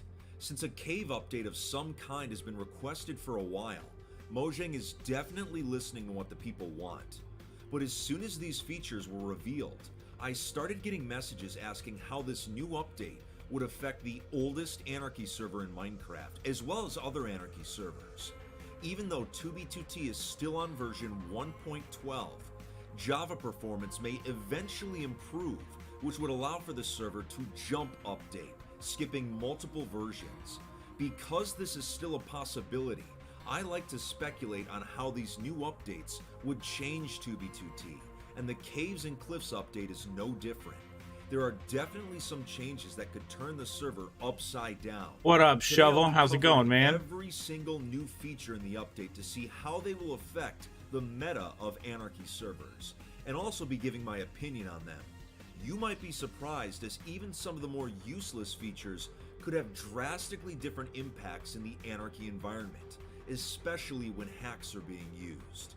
At the very end, I will list the features that will have the biggest impact. We have a lot to cover Fuck is today. that? Before we get started, I'd like to thank AFK Arena for sponsoring today's video. AFK is a light RPG, or the best RPG for busy you. Unlike the traditional RPGs, AFK Arena I want to start out by saying that in vanilla, I think all of the new features are fantastic, but as I mentioned, I'll be discussing kind of every goofing part around, of the new Shovel, update today looking from at an getting Anarchy some shit done. perspective. Something. The first major change Play, the or at update least will playing bring something. is cave and world generation. Just like in the past on 2B2T, these new areas would mean a new round of violent chunk borders that would appear all over the server. The new mountaintops and other planned areas would cut into the already generated terrain. Now, unlike previous updates where these borders and errors were most noticeable on the surface, the new update would also have these borders underground, where they would become more obvious in the new massive cave systems. It will be a very cool sight to see. 2B2T is now almost 10 years old and it's been through multiple types You're about of to get world on. generation. Don't know what you're gonna Another play. round I of know these I'm in the borders same could spice same up boat the right server now. even more. The most prominent part of the new update, the caves and cliffs, would definitely have a major impact in this regard. I want And to play speaking something, of but I don't want to caves, play main we games. need to talk about the new stalagmites and stalactites. If you have a hard time remembering the difference between the two, the way I like to remember them is by the letter M and the letter T. Stalagmites often form the letter M on the cave floor, while stalactites form a letter T on the ceiling. Stalagmite, stalactite. Okay, geology lesson aside, these new blocks would look cool on 2B2T.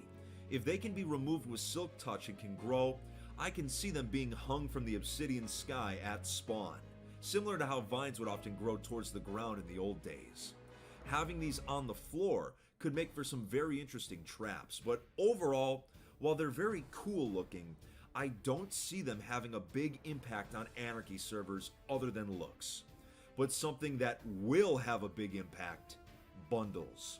Bundles are a new feature that will allow you to store items more easily, almost like a backpack. Previously, in order to have more storage, you would have to find shulkers on your own by either going very far distances in the end, or by getting lucky and finding someone's stash. Bundles are sort of an early game shulker, and while they aren't as good as them, they would be an excellent replacement for them until a player could get their hands on some boxes. One other interesting thing about bundles is that they allow for better storage of non-stackable items. The biggest application I can see for this is easier storage of totems, armor, and ender pearls, since they often can take up entire shulkers on their own. The extra space in our e-chests would be huge for people like me that prefer the nomad style of play. I put this feature up there as one of the more useful ones for 2B2T. Axolotls are a new underwater mob that can actually help players fight other sea creatures. They are one of the first mobs that have the ability to heal players. These could be interesting to bring with you on your travels. If the spawn ocean is still around by the time the update would hit 2B2T, they might be able to help you if you're fighting another player. Imagine someone duping an entire shulker of axolotl buckets and bringing Josh, them would to you be spawn. down for some It would basically be a Apex? small army.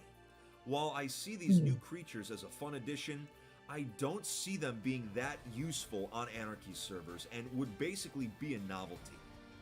Goats are the next mob being added. I don't Goats see gotta them get being that goat useful milk. at all.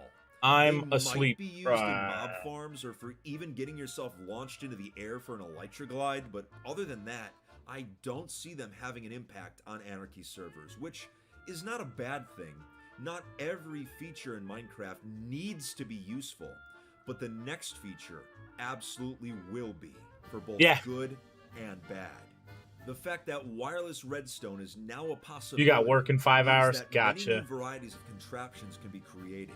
This is an amazing addition to vanilla, but I do have some concerns about it being used on 2B2T.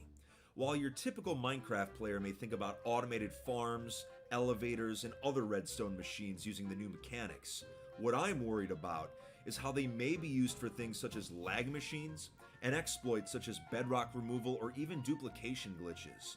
We really don't know what may be possible using them, so I guess we'll have to wait and see, but wireless redstone will definitely have a major impact on Anarchy servers, but wireless redstone will require facing our next feature and one of my personal favorites, the Wardens. Wardens are a new overworld mob that spawn in the deepest, darkest caves. They are completely blind but can hear a player's movements.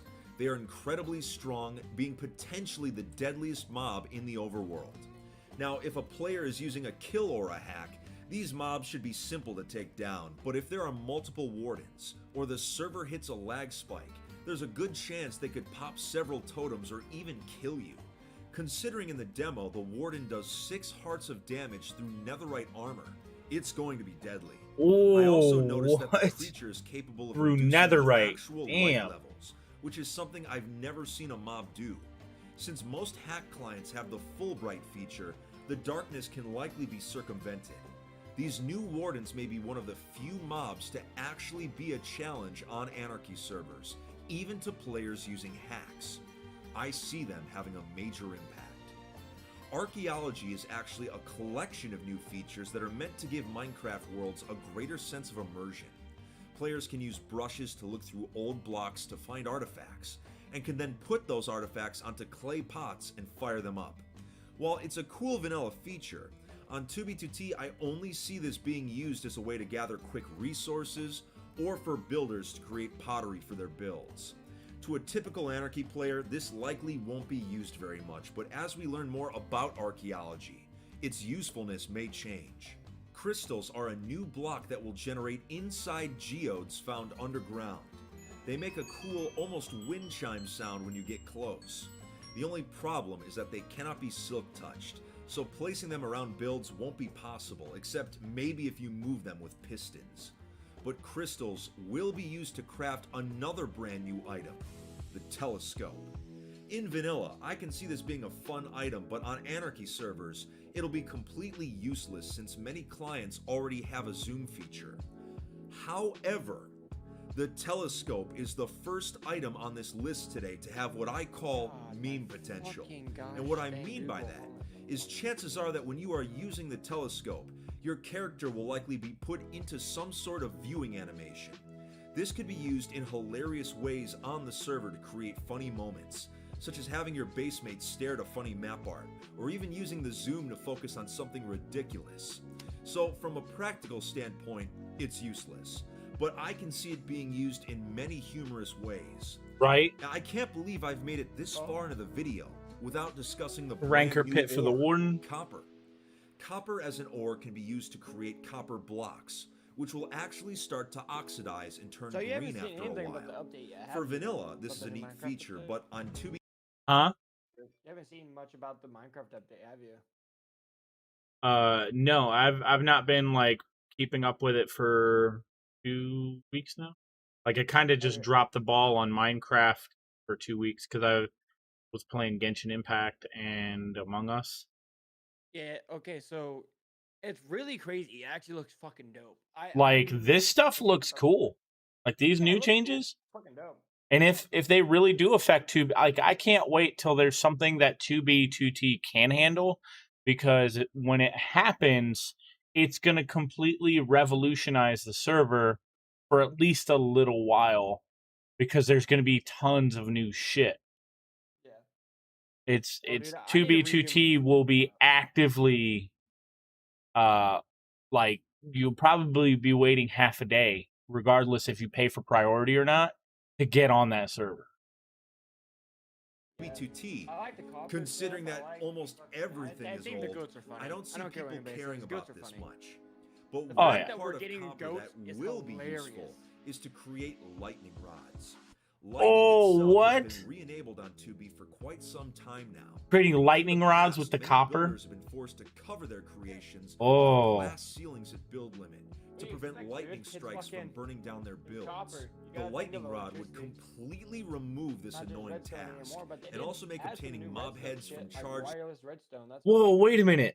So copper literally will create a lightning rod that will completely negate the effects of lightning striking anything else in like an area. That's crazy. I'm also sure 2b2t players would find a way to use these in traps of some kind. Never underestimate the community's ingenuity. They'll find a way for lightning. Like normal squids, except they glow much like an enderman's eyes. Until we know more about this mob, I'm putting it in the useless See, the cool thing is too. A new The mob? Dripleaf plant is a new plant that can actually be stepped on like a platform.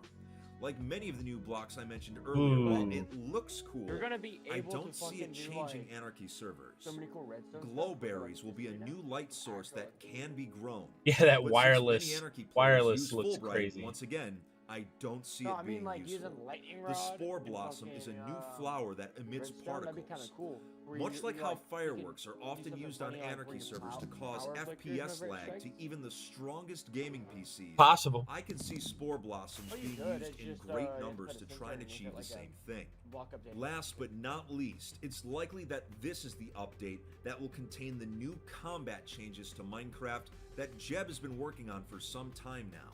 But because these snapshots are still experimental and change on a monthly basis, there's no telling how they'll affect the Anarchy combat meta until they actually release. So out of all the features that we've covered today, the ones from the Caves and Cliffs update that will likely change 2B2T and Anarchy servers the most would be world generation, bundles, wireless redstone, wardens, and the new combat changes. Everything else, while great additions to vanilla, probably won't be a huge deal in Anarchy. Will this update ever come to 2B2T? Because jump updating is still a possibility, I'd say the only thing that's for sure is nothing's for sure. But hey, don't forget the majority of my viewers aren't actually subscribed to the channel. If you hit that button, I'd think you're pretty awesome. If you enjoyed the video, consider leaving a like. But that's it for today. 2% of you are not subscribed. Don't subscribe to him. No, I gotta actually sign in right now. Oh.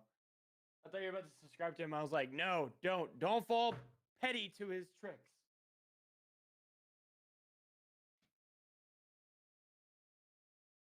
Kind of like the people who don't subscribe to PewDiePie. They're waiting for Cocomelon to get close. And then yoink. Yeah, then yoink! 20 million subs in 10 minutes. Huh. Oh, fuck, dude. OBS has got to update again? Fuck. Itachi!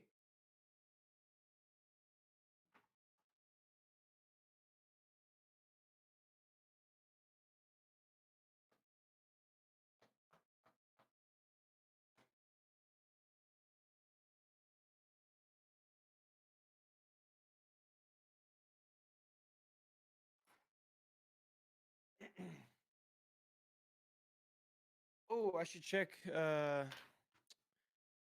on my emails real quick before I go live. Dude, this is the first time I've been going live in like the like super early in the morning.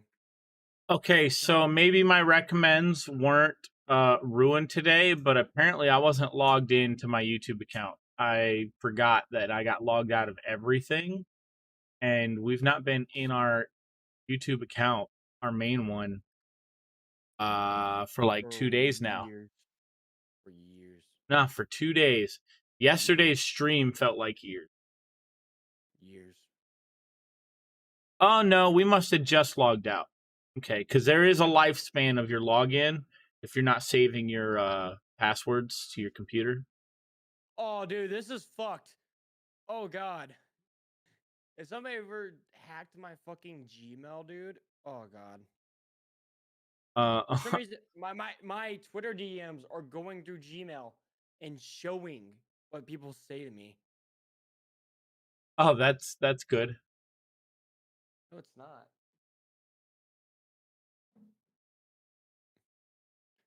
And I know there's going to be a workaround to just go right into there.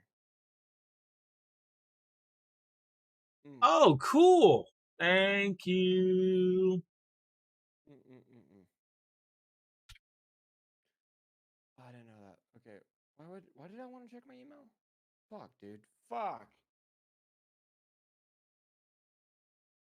I just got this.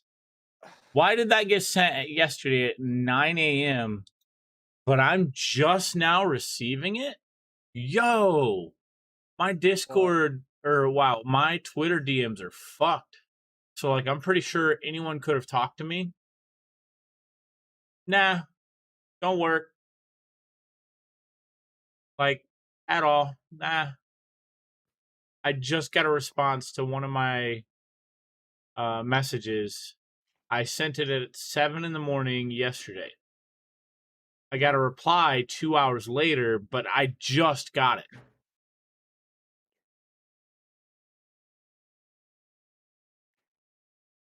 Like, does that make sense? Like, why am I just seeing a response to a DM that was sent at 9 a.m. yesterday? Why am I seeing it like almost 24 hours later for the first time? Bro, dude. What? Oh, I'm kind of glad I ordered the fucking Wichita Wolf shit, but right now, like, I'm reading the email, and it typically okay, Georgie's is ASAP print. Take 10 to 14 days for not submitted, regularly 5 days to produce. Please note, due to COVID-19, we are seeing delays. Products estimated to ship 2 to 3 weeks from order date. Casual wear is estimated to ship 3 to 4 weeks from order date. Yeah, that dude. It took 3 months to get a jersey I ordered. Okay, and this was last year, no COVID, or maybe it was last year, no COVID. No. The jerseys I can understand, but I just got T-shirts and a hoodie. Yeah, they're going through that whole delicate process. The very first part of the whole production process, like whatever takes longer is what slows the process down each step of the way. Oh, sorry, I just yawned. Sounded like he was yelling. Sorry. My yawns are like very loud. If you can't tell. What up, groping boar? Haha, gropity, gropity, gropity, gropity, gropity. All right, but no, seriously. Fuck.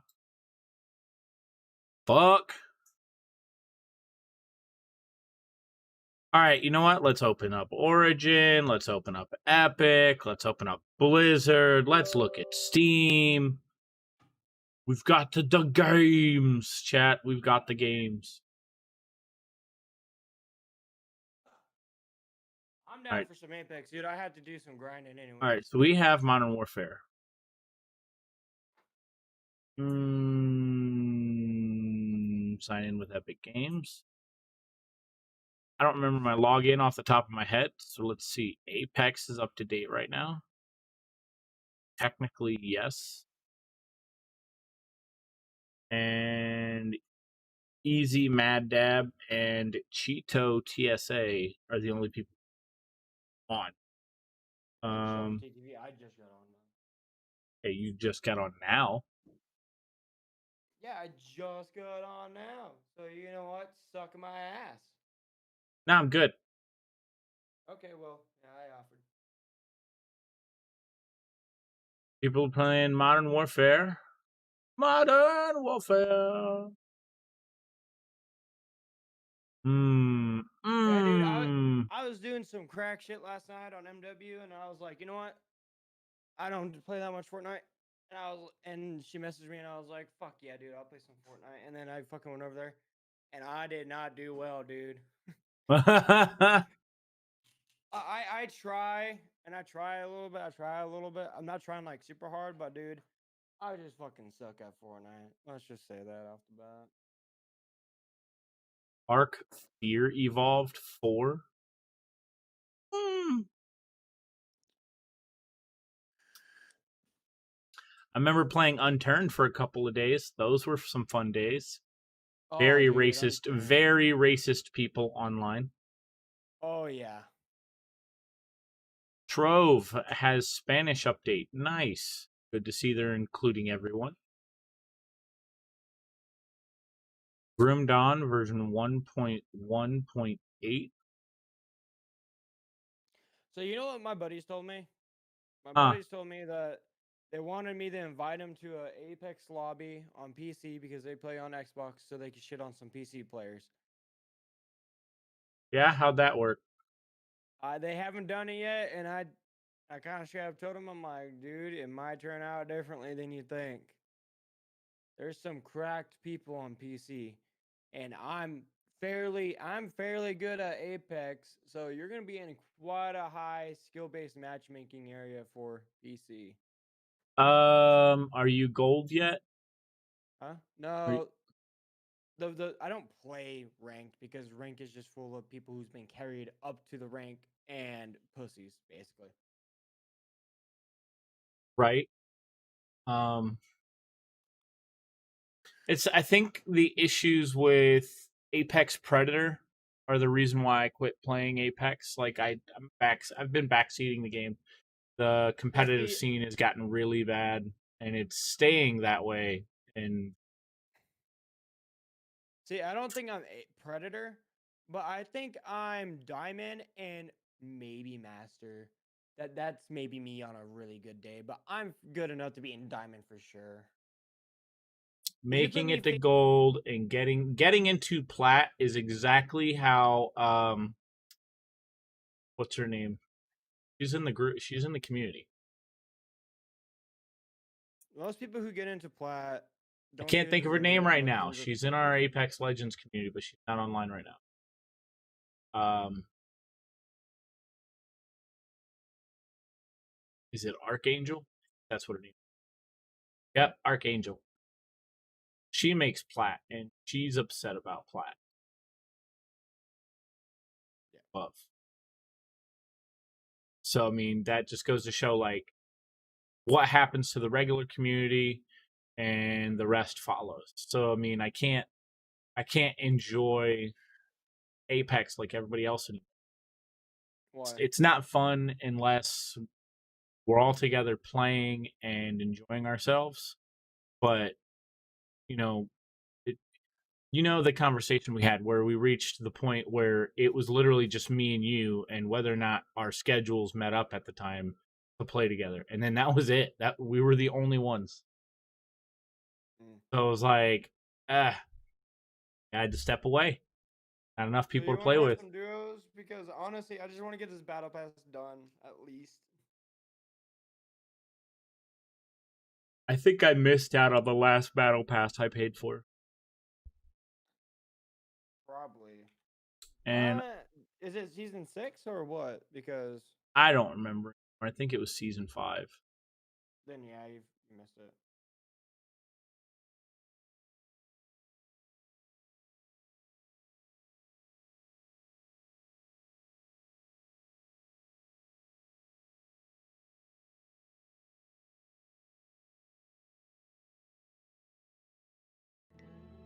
This species of cartoon has been extinct since 1998. I mean, these haven't been seen on TV since the golden era of animation. And what?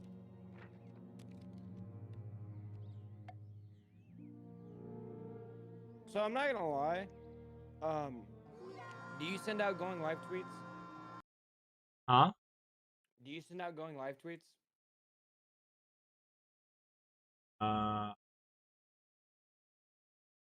No, do you send out going live tweets? Like when you send out, yeah. The best way I found to do it is I will update it on my stream deck and then send it right before I go live. I need to like I have a stream deck. Have I used it yet? No, it's fucking plugged in. Bro, dude, it's super easy to set up though. And it's so convenient. Done nothing. I haven't done nothing with it. I'm gonna have to do that this week because there's a lot that I want to do, and there's more than enough buttons. How many? Which one did you get? Did you get the 6 one, the 15 one, or the 20? I got the 15. I'm thinking about getting the over 21 because I run out of room on my stream deck so much. This was like one of the best purchases I think I've done. It helped. It's helped. Well, my numpad is my numpad is my soundboard, so like the stream deck would be good for me changing. And yeah, that's the whole basis for it. Mute my mic. I use it to control my lights, my room lights, my Go XLR stuff, some other media stuff. You know, muting mic for Discord, being able to like have a toggle button That would be extremely important, especially like That's what I do. Because for I said that because Warzone. I'm Among Us. That too. For Among Us. That too, because like when you're in the middle of a game, like say you die, but you want to fucking still engage with your community, your chat, while you're dead, and your team is in a heavy firefight and they're trying to like listen. I think that's where I'm gonna have to like use that shit, because I go and manually do it, and like you guys see me fucking clicking shit on my computer and going out of my way to do shit, and sometimes it looks messy on stream. Yeah, honestly, I'm thinking about getting a KVM for my setup so I can What have is my that? keyboard. So I can switch my mouse and my keyboard input to 2 different devices and just by 1 button push. So I don't have to have 2 keyboards and 2 mouses on my desk. So I can have a little bit cleaner setup. Oh, like you can have a screen, like a computer switch for your keyboard and mouse. For my peripherals, yeah. Why not just use that thing called screens? Because I don't want something running on both PCs that will, because my streaming PC is just for streaming and Discord and all that. It's for everything utility wise, and then my gaming PC is only for gaming. And yeah, I've ran into problems before when I used to stream on my gaming PC, because you know me, I'm really flick heavy, so like I would flick and then I would go over to my other monitor. gotcha. You'd be way past what you need. Yeah, and I don't want to do that in a virtual computer because that would just suck. That'd be like I would be having the same problems that I used to have on a single stream PC setup, but now I'm paying to do it. You know what I mean? Right. So you hopping on Apex, brother? I'm just looking at other games right now. Brother, do it. Get on it. No, I mean like I exited out of Origin. Open it back up. This ain't a discussion no more. I'm holding you hostage.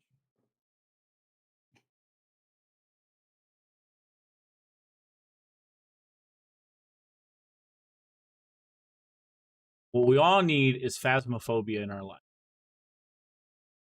What we really need is... How can I get a free key of phasmophobia? What? That's what I'm looking for, chat. How can I get a free key? I can't afford shit right now. I'm flat ass broke. All of my cents, all of my pennies are going to the family right now. What you do is you get a donation, and yeah. Well, phasmophobia, GFam. The ghost game, the Ghostbusters game. Want to go ghost busting? Like Casey Jones and the Ninja Turtles. You know what I mean? Damn.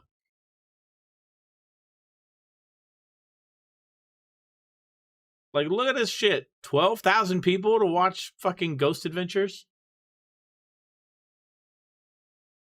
Yeah, that's what I just called it. Ghost Adventures. But, I mean, I heard the game gets hard. And I'm like, that's pretty cool.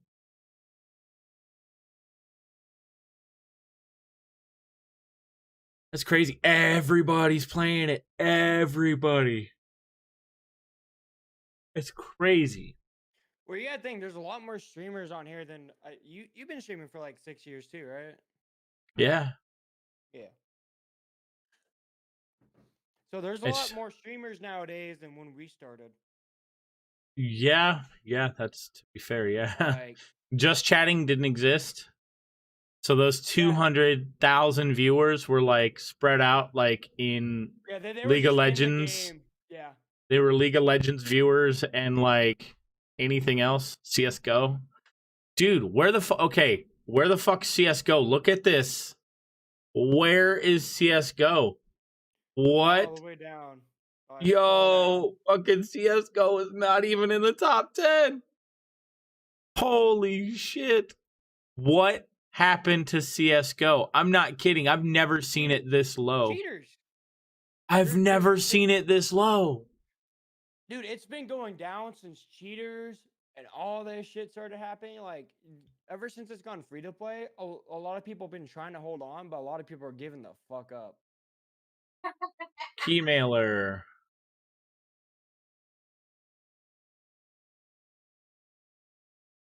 Yeah, I don't see it.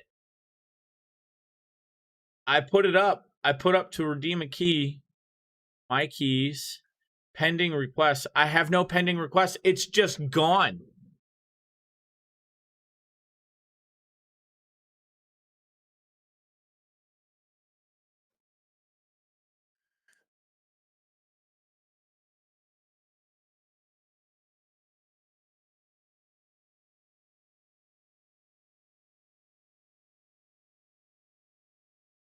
Like, it's just gone. And look, we do have Stream Raiders. Yay! But, like, everyone has Stream Raiders now, right? What Stream Raiders? Like, it's on Steam. Everyone can get it now, right? And that's like the one thing that pissed me off is, like, I put in for some shit, like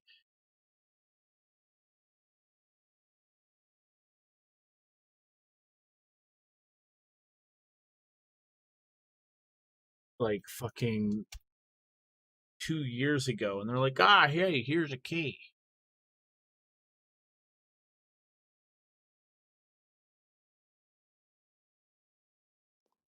Yeah, I remembered it being on one of the PR things, and then it was just gone. Like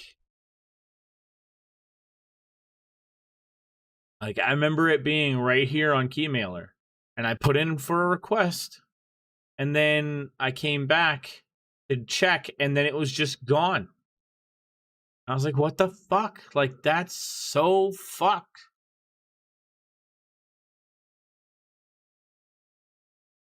Monetary requests. Let's see. We did Dungeon Rushers.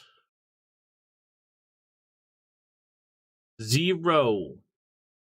We did Transport Services. 0.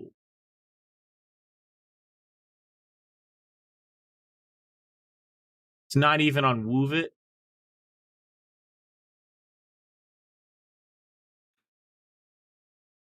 I mean, hell, I've considered jumping into Diablo just now because, I mean, non-seasonal progress. Apex, dude. Apex. Come on, bro. I just need 5 more Battle Pass levels, and I hate playing with randos.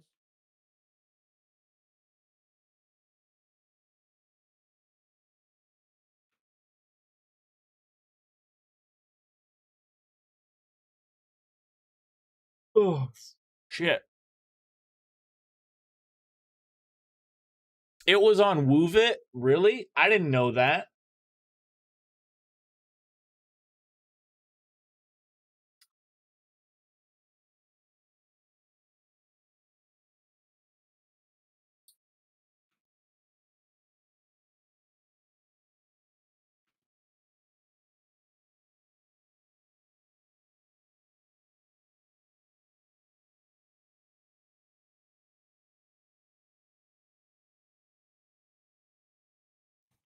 If I would have known it was on Woovit, I would have entered for it. That would have been my first thing I've ever done with Woovit.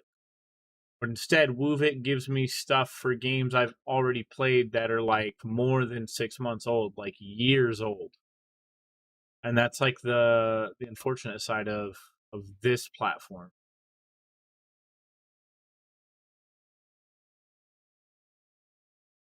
What you do is you join in Oregon, and you go, okay, this is my asking price, $20, so I can get it, so I can get a game.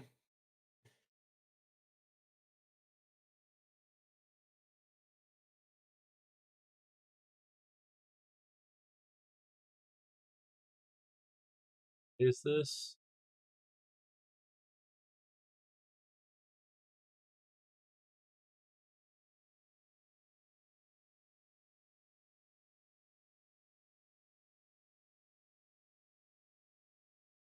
Oh, it already dropped. What? Why is that shit 16 years old and it's being marketed as like a brand new game on a PR site? Like, I won't even get into it. Like, won't even. I had 666 available game keys. It's literally, it's funny as that is. Only offers I'm eligible for. See, that's all of them. Okay.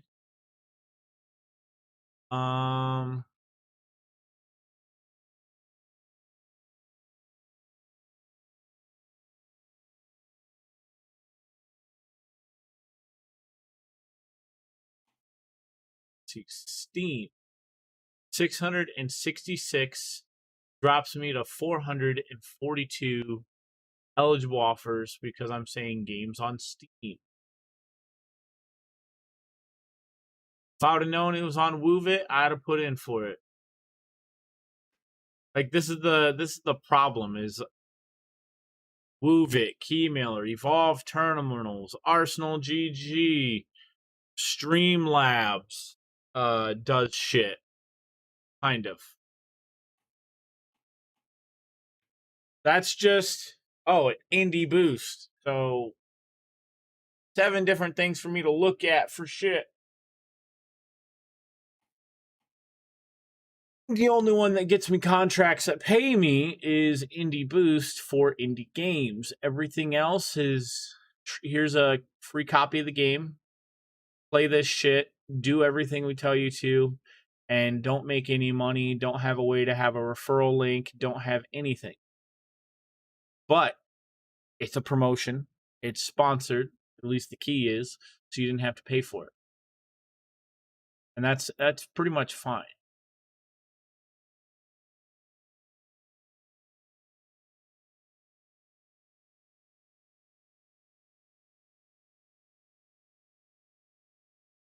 So I can't really complain.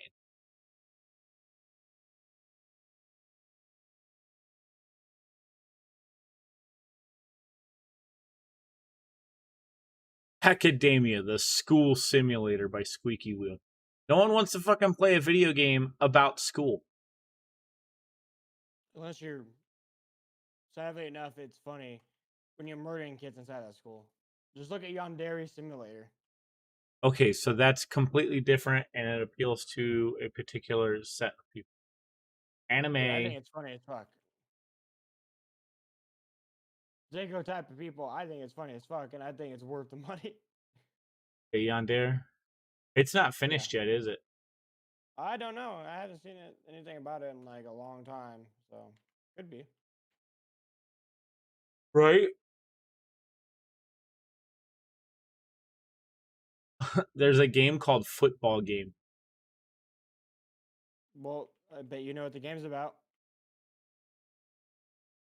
Yeah, it's about this guy named Tommy. He's like a local high school football hero in a small town of East Bend, USA.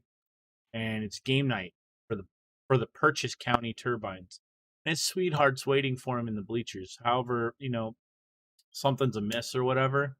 And it was kind of inspired by classic 80s and 90s like adventures back then. And it's not too bad because you get ready for a night you won't forget and a twisted Lynchian thriller. You essentially navigate and explore the environment by interacting with Jackson and affecting them puzzles and shit. And it allows you to find out like what happened to like the dude's girlfriend. Yeah, so I just totally read all that shit. I kind of hope you guys realize that. Yeah, I figured that. It sounded like a normal conversation. No, I didn't. Not at all. Yeah, the first bit, probably not. But like the rest of it, yeah. Normal. How to qualify. 0 viewers, 0 followers, 0 subscribers. Okay. Those have been my ads for 3 years. And those have been games I've been like asked to stream on other PR platforms. Like they've reached out and said, hey, do you want to do this? I was like, no, I want to do things that are current that people want to see played. And they're like, you don't have, 10,000 followers. You don't have 100,000 YouTube subscribers. You're not like the next Ninja. So we don't want to work with you. And it's stuff like that. Like, you want to enjoy shit, especially if a game's getting ready to come out and it's not like playable, and you want to be ahead of the curve, because usually the first person playing it is quite literally the person who's going to benefit most. Or at least I should say the first person streaming it. And that's where you kind of got to touch and go on stuff within the streaming world. I mean, because the games industry is all about like reaching out, having a conversation, and doing your best to try and do the right thing. Or at least if you want to get a free game, you're like, hey, willing to make content. I've been seeing a lot of this, really enjoy your guys' stuff, and I would like access to the game if possible, willing to pay. That's like how a lot of influencers go around with hotels and stuff. Like, you think Casey Neistat just gets a fucking suite? 9 times out of 10, he gets that shit at like the most ridiculous discount of like 2% or less, or like he pays for a room and then he gets completely upgraded to the highest suite available, which is usually like a presidential suite or something to show off. And like, that's how Casey Neistat does a lot of his videos. Or when he does a reach out and like all the money goes to a charity. That's how he makes some pretty amazing content, especially like his flying videos.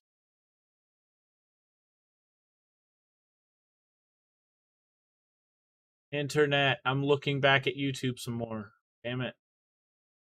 I'm looking back at the internet.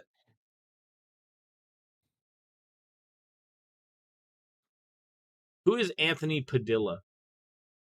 I don't know. You should get on Apex though.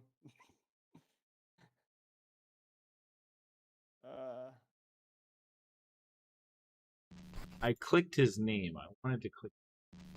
YouTubers, those who create and star in videos uploaded to the massively popular video sharing website. With nearly 4 billion hours worth of content being consumed on YouTube each and every month, it's no surprise the stars of this content have not only dominated the online world, but have transcended it, becoming even more famous than traditional celebrities who were once considered the pinnacle of stardom. But what about the YouTubers who've made massively successful careers and built entire brands without ever revealing their identity to their loyal fan base? My name's Anthony Padilla, and today I'm going to be sitting down with faceless YouTubers to learn the truth behind this mysterious and secretive way of living. Have these YouTubers unlocked the secret to reaping all the benefits of being famous while maintaining a private lifestyle? Or do they remain anonymous because society's microscopic scrutiny of celebrities proves far too overwhelming and devastating for them to cope with? Are these YouTubers simply hoping to keep the focus of the creations on their content rather than their appearance? Or do dark histories and sinister convictions force them to hide their names and faces out of fear? Ooh. Hey, Blackie speaks. Nice to meet you, brother. Now, something about this Post Malone situation just doesn't sit right with me. So yeah, let's talk about it. Swagger souls. Oh, this is not delicious. Look at this butt. Look at it. Corpse. Hey. Huh. She didn't move. She just looked at the light, looked down at me, leaned in closer, and said 5 words that have haunted me ever since. You made the right decision. Thank you so much for coming out and teaching me about the wondrous world of faceless YouTubers. Yeah, of course. Before we learn more about the wondrous world of faceless YouTubers, I want to take a quick moment to thank Raid Shadow Legends for sponsoring this episode and supporting this series. This is super important because now back to learning about the wondrous world of faceless YouTubers. So what do you consider yourself? Fucking Raid Shadow Legends! I don't care about those ads. They're fucking everywhere. I guess then faceless YouTubers. That's maybe one by person get to sponsor you. definition, maybe. Helmet wearer? Dude, he just fucking sounds like that. Oh my god, we have an eyeball reveal today. ladies and gentlemen, and everyone in between. Damn. And you dressed up. You put on your bow tie today. Looking snazzy. What does being a faceless YouTuber entail? I'm not showing your face. That's it? Yeah. It's that simple. Pretty much. My face is completely hidden. Very few people know what I look like. I know what you look like right now. Please don't expose me. I will not. I will not. How long have you been a faceless YouTuber? Almost 5 years. 2015. June 2017, that was when I first posted my first video. How do you think your content benefits from you remaining faceless? Especially with horror narration, people get to use their imagination a lot, and it's a lot harder for people to be scared by something that I guess they know what it looks like, maybe. It makes it more personality based. Right. You know, whereas people would look at somebody's face and think one way or the other. For me, it's just my voice. People know that I'm really in it because of what I talk about. Right, not to grow clout. Exactly, for yourself. because clout is a disease. Clout is a disease. There's a lot of clout chasers. Yeah. There's a lot of people who are chasing the numbers because they want to get recognized.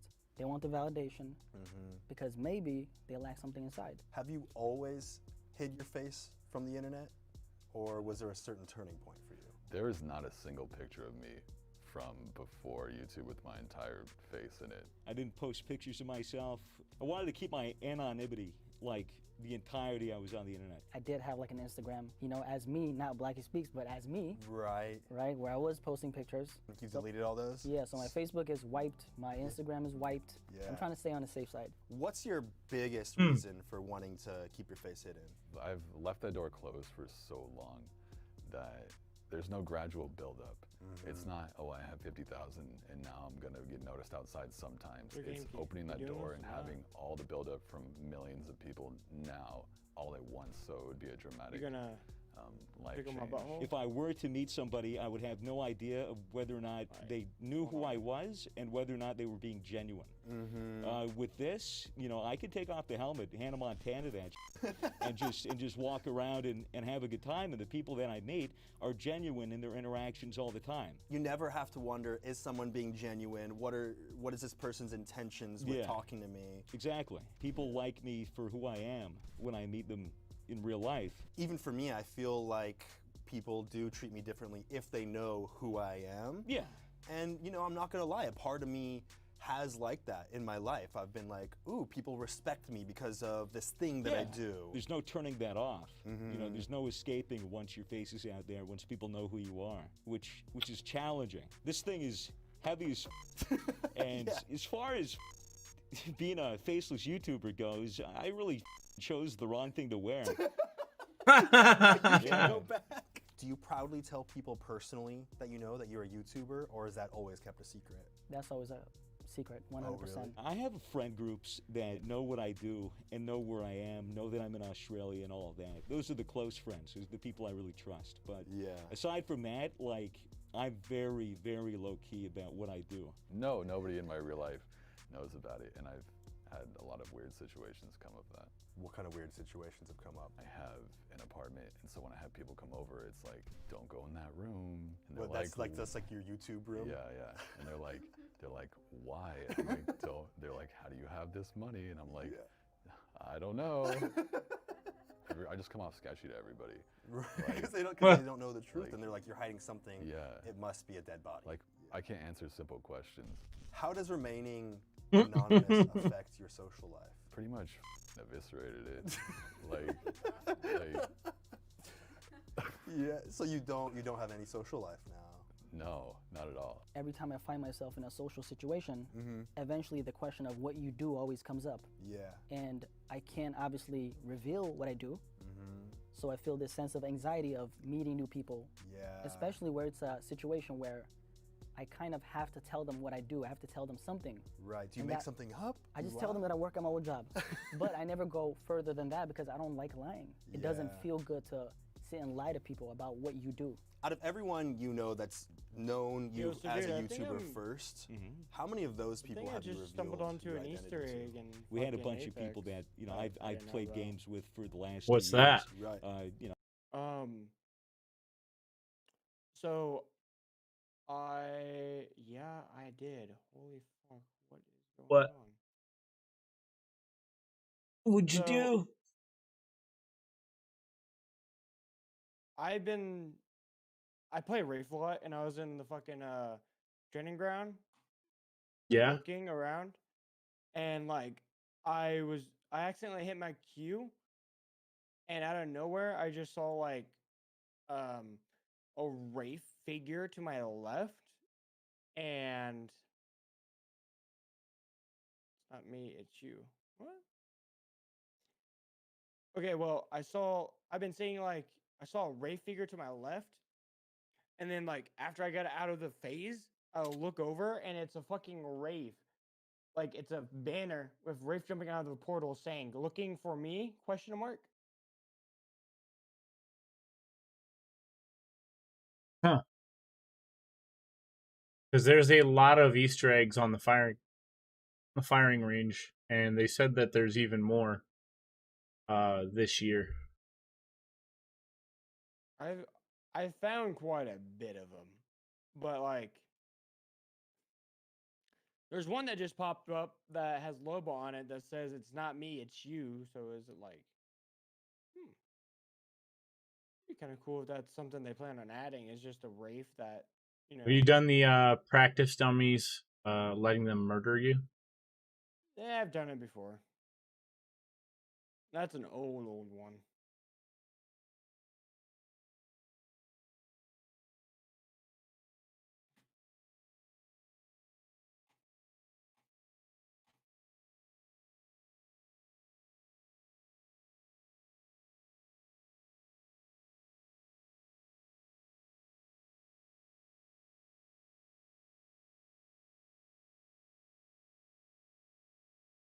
And also, they probably had a lot on here that you had to have a certain legend to figure out. Yeah.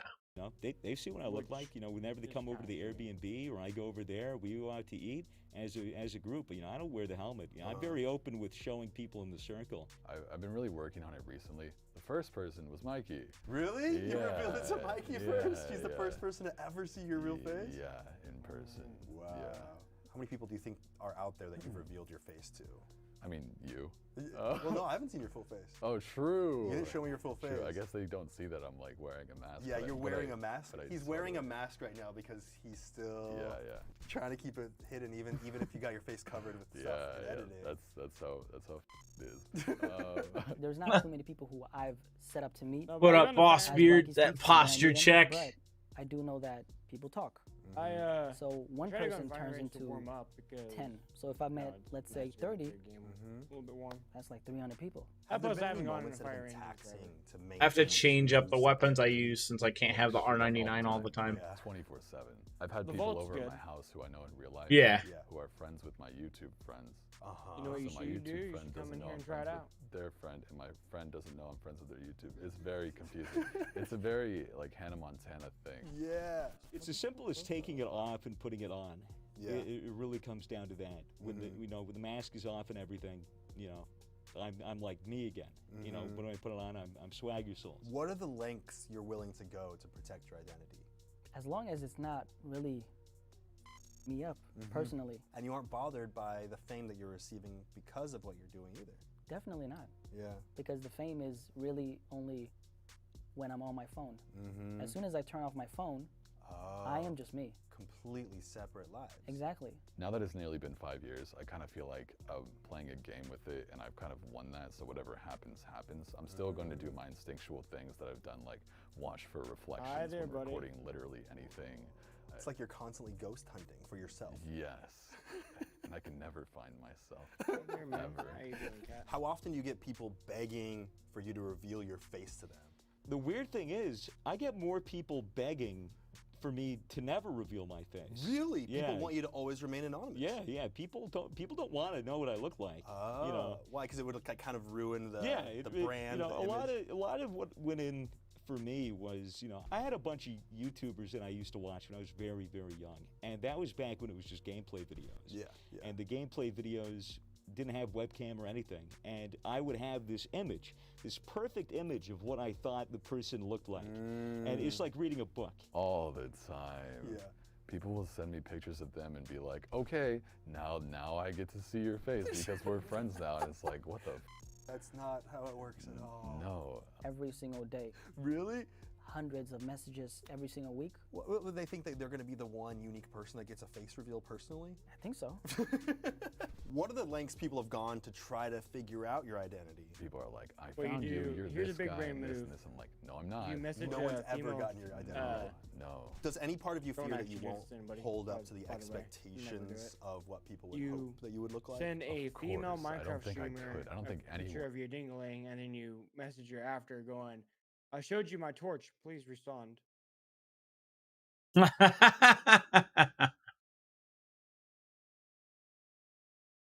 Could at this point. There's been Oh, years of man. build-up. Unless I was literally like a Norse god, but even then they'd be like, I don't know, I don't like his hair color.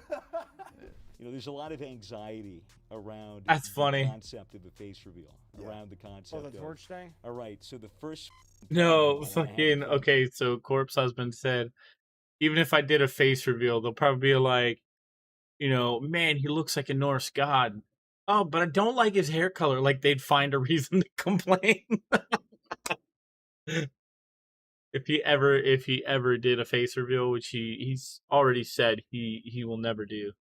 Like they're talking to Anthony Padilla's talking to Corpse Husband, Swagger Souls, and Blackie Speaks. Which I've never heard of Blackie Speaks, but I know Abba and Preach, probably some of my favorite people to listen to on certain subjects, especially that fucking dodgeball one from yesterday. Oh my god. That fucking shit-eating grin. That shit-eating grin, man. Oh. camera in focus on my face, like with everything. Yeah. Like I have to look. You have to be flawless. I have to like be James Charles. You have to buy a palette. Like I have to. Like there can't be a blemish on me. Do people ever recognize you for your voice out in public? That's never happened. Really? Never happened. I feel like you got a really unique voice, and the way that you speak is really unique. That's Nope. actually true, but I guess I'm kind of lucky. I was checking out of a Kohl's buying groceries, and the guy goes, "You sound like a YouTuber I know." I go, "Oh yeah, who's that?" He goes, "Oh, Swagger Souls." I go, like that. I go, "Nice." Yeah. And he said, "That would be $32.45, please." And I said, "Here you go," and then I left. That's where it ended. Yeah. So he knows. So you have He a knows. bond. Hopefully he didn't rip the security camera footage. Right. Which I doubt he would. And look go at to your the credit lengths to card do. info. Yeah, that would be I didn't think of that. Oh. Does the stress that comes along with Fucking hiding Swagger your Souls identity didn't at even all times think about that. outweigh Oof. the benefits of Think about remaining what? anonymous? I don't feel like He was at a store and paying for like groceries, and the guy said it'd be $32.40, and then said that he sounded a lot like a YouTuber he knows. He said, "Oh yeah, who's that?" And the guy said, "Swagger Souls." Like, oh well, here you go. Hands him the change after he's like been fighting to get it out of his pocket, and he hands the guy the money, and he just like nodded and smiled because no one knows what he looks like. He's like basically referencing like that's pretty cool, and hands the guy the money, takes the groceries, and walks out. And he said he didn't think about the guy ripping the security camera footage to get his face out there. He didn't think about that. In the middle of this interview, he kind of like he had shock on his face because you could see his eyes, and he blatantly was like, "Yeah, I didn't think about that. Let's hope he didn't rip the security camera footage." I can fully know the benefit That's of being pretty not funny. anonymous without Well, doing I it. have a general idea of what he I looks can't really like. see You into know, this, there's like, no alternate 100% dimension where on I'm what he looks probably like, happier. I mean, It's way more he fun. has no helmet on, and he's wearing chainmail and a mask on his face in this video. So I mean, you get a view of his eyes and kind of like an outline of his face. So I mean, for a white dude, I can kind of guess what he looks like, but you don't know his facial characteristics besides his eye color. He's got fat cheeks. Well, the funny thing is he's already shown his face, but it's just a matter of what face was it? More stressful than it is Because beneficial. there was Has the internet a ever thing where released a he photo claiming it was your blatantly face, showed but his ended up face, not being but true the at all? trick Yeah. is that there was And what like did you do? 70 other Said face nothing? shown. Because it So wasn't you me. can't be Right. like, Have they ever gotten it right? Have they ever leaked a real photo of you? Nice. No. Definitely not. But He did if it you a while Google back, Blanky Speaks and- face, there's a random guy on the first, It's just a results. matter of some you people got have thought that to that's me. figure out So the that random eyebrows guy and eye color and you got is it. stealing all my I clothes. don't know if people really care. Do you feel anxious anytime you're in public without your face hidden? I know I don't. Very bad anxiety. I never leave my house. Do you feel like hiding your identity has led to all this anxiety about being in public? It definitely added to it. I feel like I had other issues prior. Yeah. But it definitely made it more logical in my head, despite it probably being irrational. Definitely not, because the only thing people know about me is that I'm black.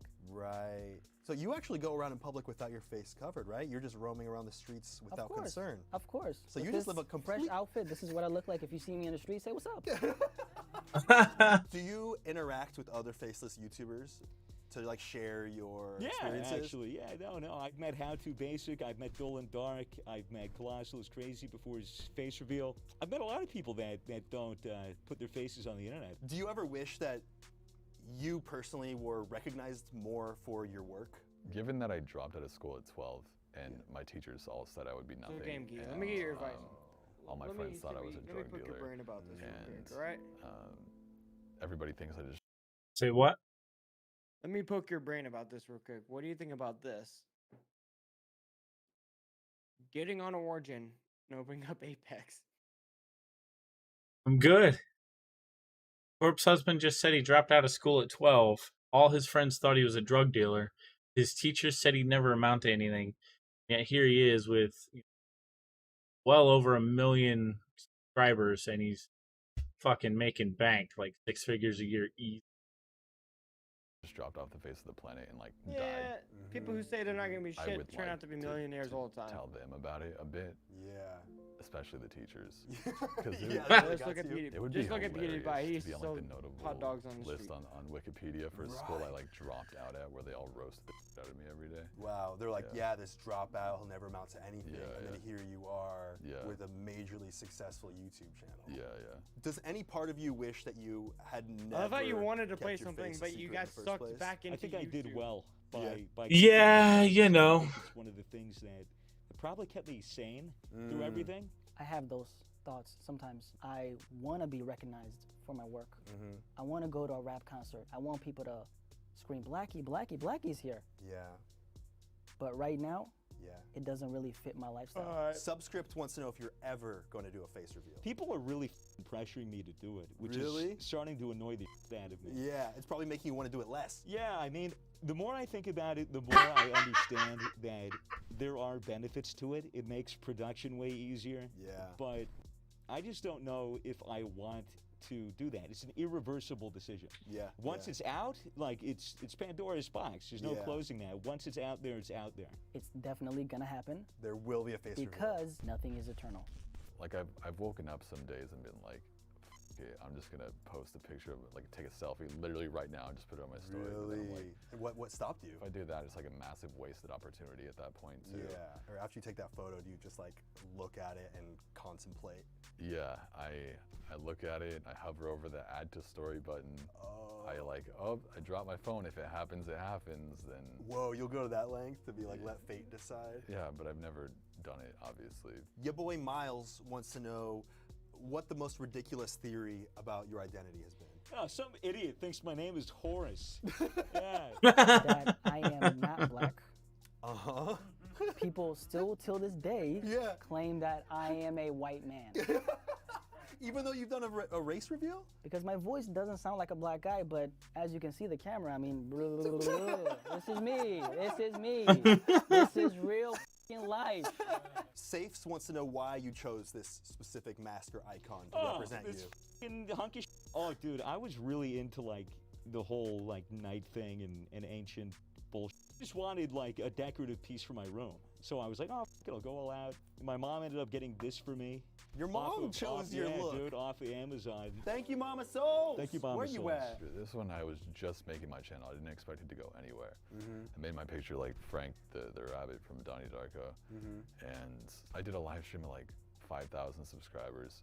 And my friend Eden drew like what I describe myself as mixed with like my current avatar, which was Frank. Bobby Hernandez wants to know if anyone's ever offered you money to reveal your face to them.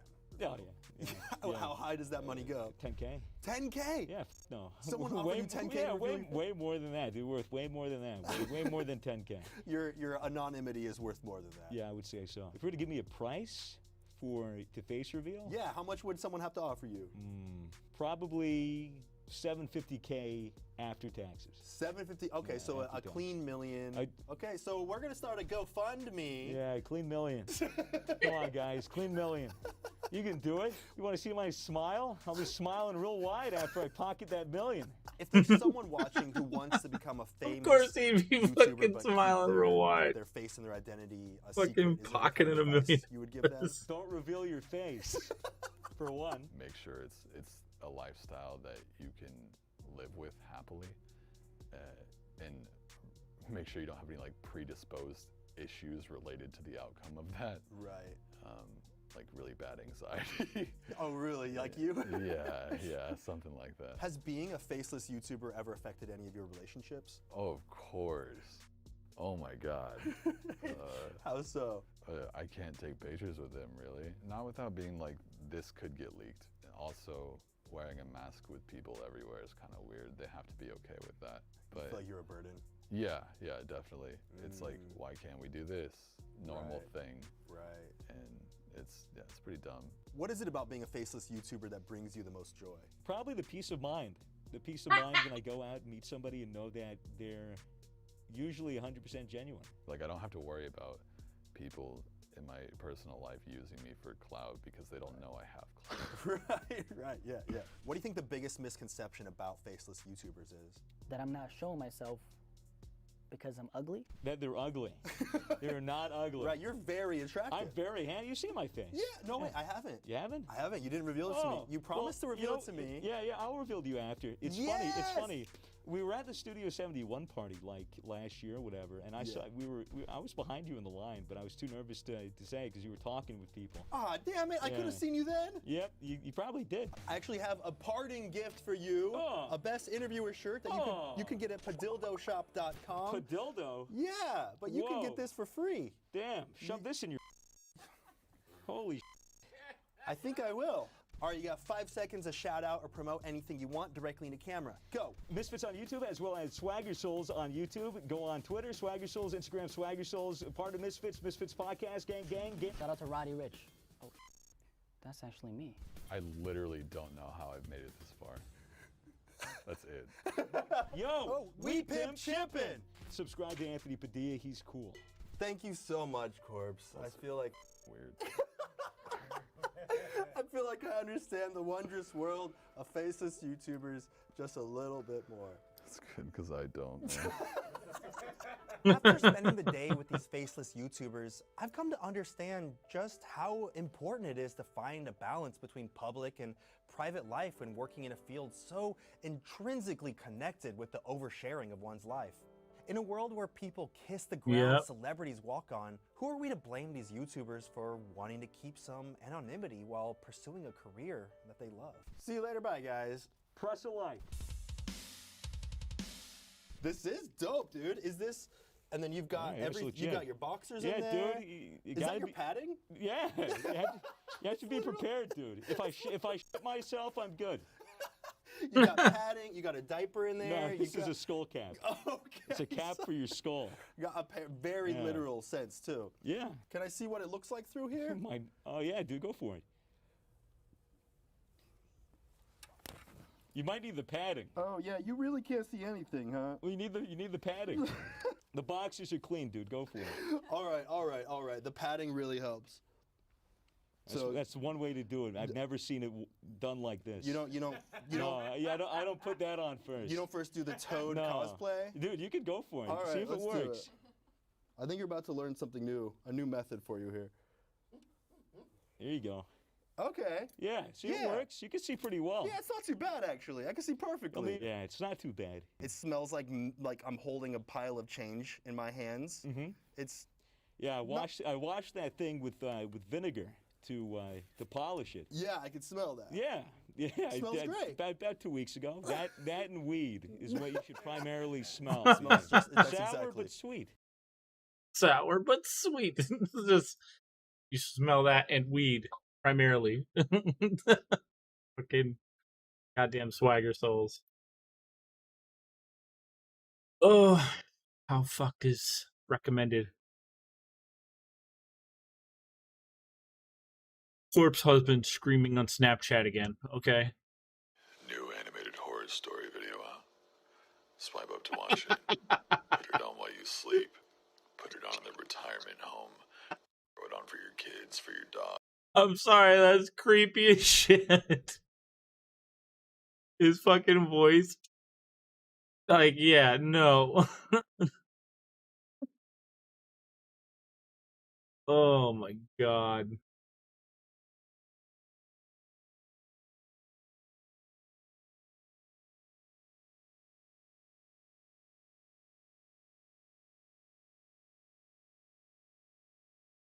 Why is there an anime butt?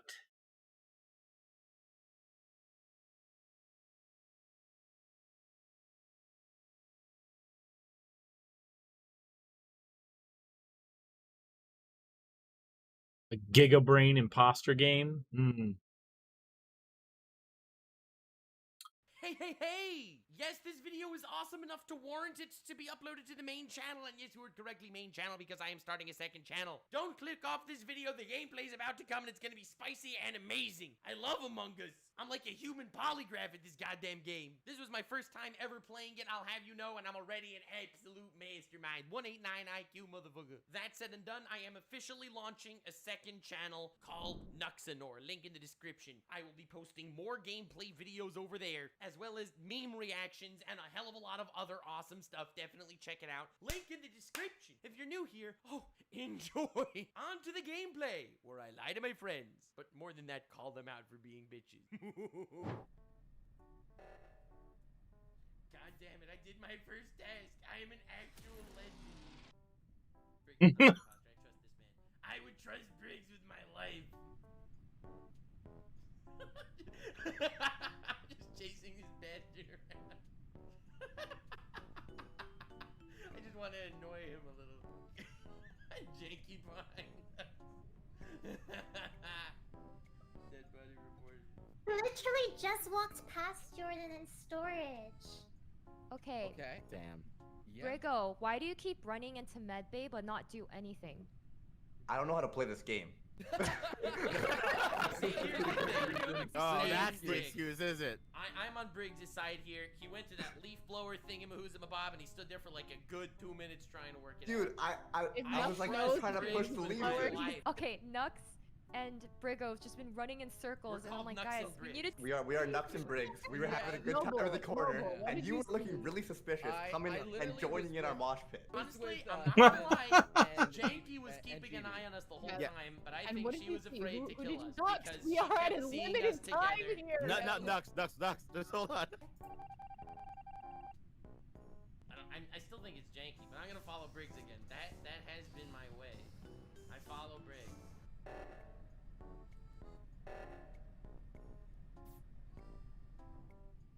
Oh my god, who fucking stabbed him? Who just did a fucking Who Alright. stabbed him?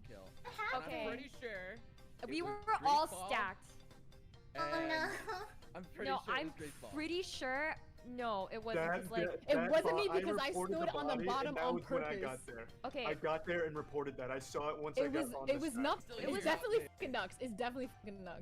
Look, all I'm saying is this is the first time I played the game and I did the task with the numbers. There's no way I could even know that there's a task where you type in numbers. You didn't unless do I'm a single innocent. task, Nux. I did the task where you type the numbers in. I know it's Janky and I know you killed Brigo. That's why. No, I was following- walking I was with you. We were following all Briggs. in a group together. And then you killed But that double Briggs. kill at the end, Janky? And then you killed Briggs. No, Two I was games in a there row. doing the oxygen, Nice and then everyone try, killed Jen. Briggs. Hold on, GB. I I'm don't think voting it's Janky. Nux because I he don't can't think do. it's I Nux. think I'll back that up. When I I've been got with there, Noble. I was Yeah. a little suspicious because I saw the body on the stack when I reported it. And there So was a after- double kill, so 2 people were there. I But think at the we go same time, I don't Janky know. first, Nux second. It's Janky and Charlie. Yes, No. I'm but pretty sure I it's am Janky and Charlie. I'm pretty certain sure that it's it's Noble Janky or still Jibby fucks, because but I still Jibby and think Noble Janky- were you throwing I was at the accusations. bottom of the map. I was at the bottom of the map when you guys got killed. I I'm was going Janky, go traveling Janky, go along Janky. with go No, Janky, no, go no, Janky. because Noble, you're throwing around accusations. Get out of Fucking here. Jibby. I didn't get a chance to Get vote. the F out of this ship, Jinx! Oh my gosh. Whether you're real or not, this is revenge for last time. But I took my revenge on her. I honestly didn't care if it was her or if it wasn't. Ooh. Oh my god. I think we all know who it is. Who? Sorry, It has to be I Charlie. literally Nux saw is you not kill the smart other enough. person, Charlie. I literally saw you kill the other person, dude. I've been with Noble the whole time. I'm sorry. I was also with Noble And for I most saw of it. Nux. I know I Charlie's saw the killer Nux this way time, but more I than think Charlie. You're the only person who could have done it, dude. Good game, guys. Good game. Please be right. Good job. Good game. Yeah, If I'm to say one thing right now, you know how some people have a poker face? This man, Moist Critical, has a poker voice, okay? Like, Oh, this he man does. calmly He's smooth. stated to you guys that he was not the imposter, and you guys bought it. I called it right off the bat, and I've never been so proud. I just realized if you're an imposter, you It can was- win, kill everyone except Nux and Brigo. They'll never finish their tasks. They don't know how to do. No, am I even doing a task right now? It's Grease! Well, we know one of them. Dead body down in reactor. Yo, that immediately. was an easy one. Yep. Damn it. Yep. So That was I'd like fast. to say, Toast Boy was in admin or navigation, Yep, and he yep, did yep. not come from cafeteria. I don't. Did anyone see him go down from cafeteria through storage or anything like that? No, myself No. and Noble went through No, I storage. wasn't Didn't on see that anyone Yeah, else. we No, didn't he's see anyone been coming busy, down yeah. that way. So I So don't the know people the who You map had to go at through a all, vent or at the top. but I do know that Wolfie, He did not come from the top because I was Wolfie, there. Same Charlie, thing. and I were all kind of together. What was everyone doing, I should say? Who were I the did ones my that were admin unaccounted for? task, and then it immediately went, and then Yeah. Noble and I ran together. Yeah. I did my, I didn't know this was a thing, so this is 100% legitimate. I was shooting lasers at a couch with rocks flying in front of it. It was stupid task. Yeah, I was gonna say, Nice, I was Nux. gonna say I saw that, so I don't think it would be Nux, because since he's new, I don't think he would think to pretend to do a task. I'm really sus of Ooh. Ken and maybe. Evan right now. Why is this to me? What were you doing, buddy? All right, yo, I have Tell me, such what an were you easy doing? way to do this. Evanito, Evan It's Yes. Zero. Uh-huh. Tell me right now, are you the imposter? Yes. He's the imposter, guys. He can't lie. Well, Get him. we got it. I'm voting him out. Why would I I'm admit just to that? saying it right Why now. would I admit to that? I'm voting you out, Evan. Wow, wow, Nux. Okay, I see how it is. No, I'm not the goddamn imposter now. Jesus. Oh, Briggs is I gonna don't join him know. too? Wow. Nux and Briggs! Wow. No. Yeah, I think here we that's go. It's actually a Join. terrible idea. Oh, Get this this is man good. out of this ship. Wow. Wow. I know I speak Evan. We might as well just skip, but we don't have This enough. man We is don't have too enough. scared. this He is kinda literally hard. is too scared. Get him off the Damn it, guys! We're so close to winning this game. Wow. Now I just don't trust The Nux. bad part is it's gonna end up being Evan. He in says the he end. doesn't trust If it me, is even Evan, though I'm I'm allowed. 100% trustworthy because I've I'm never played allowed. the game. He is an imposter. I'm telling you guys, Evan's a murderer. Hey, Sayo, you got Evan's Among a Us? killer. Never Evan. I called it. I asked Evan if he was the imposter. He said he is. We murdered him. Sayo. It's easy. I'm telling you. That's the game.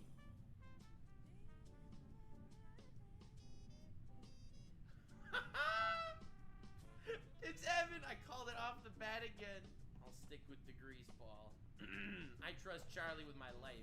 Oh, and Brigo. But not Evan. Never Evan. Bump into Evan, I'm okay. What happened?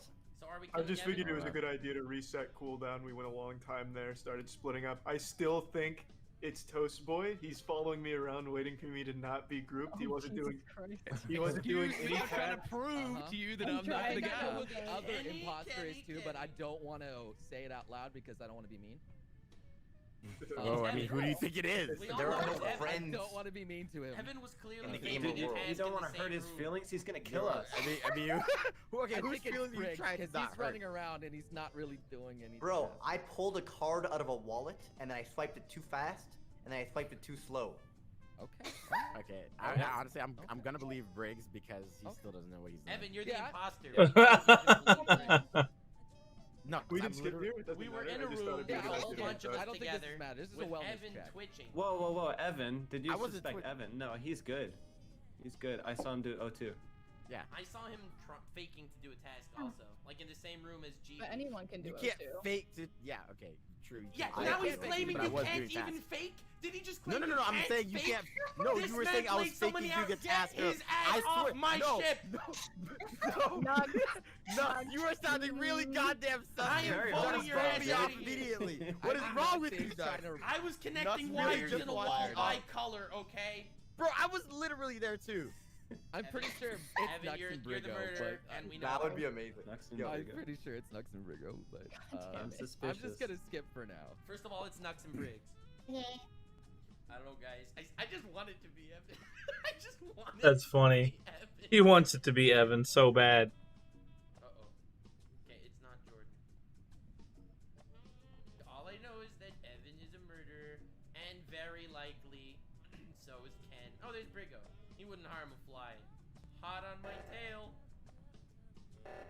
Oh, Toast Boy's here too. Ooh. Yes! Yes! Yes! I freaking called it, Danny! Why don't you listen to Let's me? go! Let's go, GB! Let's freaking go! This is why you listen to me! God damn it! Nux, I'm so sorry. I didn't believe you. Alright, boys. Let's do this. Oh, me and Sweeto. I'm gonna kill Briggs. Ooh, I'm gonna kill Evan. Oh, how revenge is sweet. Oh, you love to see it. Oh, yes. Oh, no, yes. Yes. He's so excited. Well, damn. Well, yeah, I think Evan's it's that. already What dead. the flip? That was Evan's quick. dead. He's by the garbage injection and storage on the bottom, very bottom, on the way to. It Fifth Select. can't. So it can't be Charlie, Wolfie. I Like fixed who was in the lights. room? Who was I in Navi fixed the with lights, us? so it all? wasn't It's not me or Noble. I was in. Me and him were next to each other. I was in Yeah, the I was navigation. with Toast was. Briggs I and don't know. Noble I as saw well. Wolfie go off, so I don't think it's Wolfie. Who's I was actually running gonna with me say I in think it's storage? Evan just to annoy him, but he's dead. Brigo, was Wolfie behind you? I did see Wolfie at one point. Okay. Hmm. Well, was Yeah, he I know. I behind also Hmm. saw Wolfie. I don't know. Come I on, think I might have Nux. my Come on on, mute, Nux. And then I saw Wolfie at one point, but I'm not sure. It's not Wolfie because I saw her do a task and the bar went up. Nux, you're very quiet. Why don't your detective Noble work? found the body. I was gonna Nux, say who do you Evan. think it is? What task did you do, Nux? So I went to a wall that had a code on it, and I typed the code in. I What code? feel like he's remembering that from the last time. I feel like he's It the started imposter. with, Nux I is think very it started quiet. with a 0. Usually, if Nux is not the imposter, he'd be like, "This person's the imposter." But I he's was very gonna quiet. go with Evan. How's So it? you- How's it? I mean, it is the first round, so it's kind of difficult. True, true. Yeah, it's hard to I tell. don't know, Jordan. That's pretty sus. I'm defending you. Yeah, he's defending you. Why would it be him? Jordan, are you the imposter? Look, No. I don't know, man. That's pretty sus. I was in navigation. Alright, boys. Alright. This That's is Evan fun. who's ejected. This is good. I'm starting to learn how to play the game now that Evan's dead. Brigo.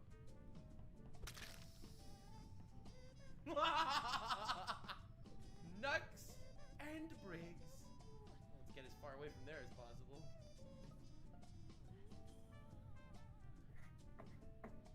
The body was Oh shit. the leaves in storage. I was don't in know. O2. I have played this game now 2.5 times, and I have never seen a corpse. Maybe because you kill them and run away. You can't Yeah. take it in. Yeah, I'm just light speed. What task did you do this time, Nux? I am not gonna lie. I think it's Jordan. What tasks have you done this God year? damn it, Nux. So I God went damn to this you. one. It I wasn't went me, to this dude. one room. Both Noble and Jibby should be able to vouch for me. I was with them at the end. I saw you at the end though. It doesn't mean you didn't kill somebody and run up. Yeah, you were running Ooh. up really quick after me, boy. Wait, What? wait, I can wait, only wait, run a certain Noble, speed. When did you meet up with Sweeto? He was chasing after me, and he was coming from the direction of the death. Okay. I wasn't Good joining. enough I was for sticking me. with Jordan you. is sus. What? Sus. You have no Good no enough for alibi. me. Hang on. Who's suspecting me right now? We need to note this. I will just say Jordan I sus him, once. but I don't have hard evidence. Nux, what task did you do? Yeah, it's a video. I mean, it's got Nux Taku in it. Describe the task. See his face, right? Okay, wait, that's believable. Okay. So that entire round you did one wire task? I did 2 wire That's tasks. believable. Even if he's crewmate, just get rid of him. He's pretty. I have become pretty much the chief electrician of this entire ship. Oh god. We've got I've 10 connected seconds. every wire. Vote Jordan. Vote Jordan. I voted Don't Jordan. vote me. But if it's not Jordan, then Jibby, you're looking very sus. That's fine. You can follow me. I don't Oh wow, more people skipped. Okay. Alright, so there was an electric thing over there with notches. Notches! That's what I'm gonna say. Alright? I don't know what any of the tasks are. I wish I would know what all the tasks are. This is so sad. This is so sad. GB dead I at think the it's lights. GB. I think it's GB. Ah! She's dead! She's dead! She's dead! No, Jibby's dead. Jibby's fucking dead! What? I don't I think was it's with GB. Grease and Janky, and was Wolfie there too? Wolfie was with me, yeah. Wait, I was Noble, there. Noble, who did you say you saw at the electric? It was GB's dead body as soon as I got there. I don't know. I As thought soon as GB you was got chasing there. me, but No, I but guess who else he was there? Well, yeah, so it's... Literally nobody. Abandoned. Then Oh, Noble, well. it's you. So I have to say, Self-report. I Right. did a task this time that I haven't done before to clear my innocence. There was this one electric box on the wall with like knobs that you flick up and down. Bam. That is That's electrical. electrical. Lights. Why That's would I not just electrical. kill you with the lights off? Why would I not just Wait, that wasn't even a task? Gotcha. Because Honestly, you I think there's only a few people can be because we were all together. You gotta think of this, Janky. Like me, Grease. No, that's what I'm saying. You were all together. I hung back. And then why is there a dead body over there? I think all It was three of us behind are all of pretty you guys. The only thing that I saw was the I report seriously think button. it's Sweeto and Nux. It's not me. I was That's coming the down to only one lights unaccounted through for. Yeah, but I was coming down to lights through top engine. And I he think it's a also self-report. literally Nobody from was the around. other bottom I- room. killed I the- know I don't have much of an alibi, but I swear I was don't know, literally man. coming down to go to lights. People that don't have alibis are usually in big deep shit, bro. I don't know. Nux, you don't have an alibi. I was fiddling with lights. I don't even know What I'm do you doing. think, Charlie? Yeah. I'm What do you think? voting. I'm gonna go I think I'm Sweeto. voting with Sweeto. Janky Alright. because I'm still pretty I sus trust about Charlie. Janky. Oh my Don't god. vote me. Oh shit, it's Sweeto. I voted the wrong. Okay, good. It's Sweeto. I think it's Sweeto and Nux. It's Sweeto. The body was in You think it's electric. Nux? Nux, yeah, Nux would have reported it if he was on light. Alright. Time to murder these bitches.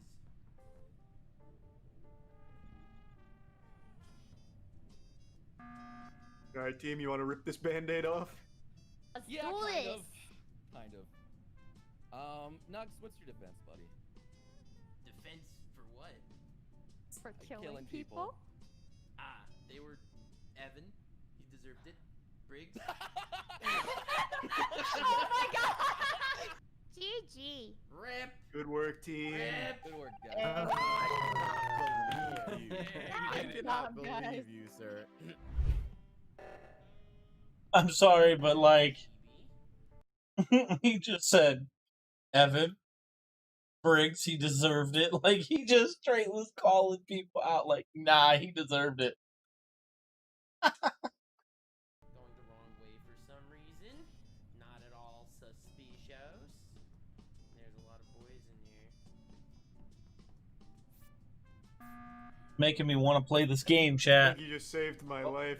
Bro, Evan Okay, just killed someone no, right in because front of me. I need a friend, just and killed all you someone guys right in keep front of me. splitting apart.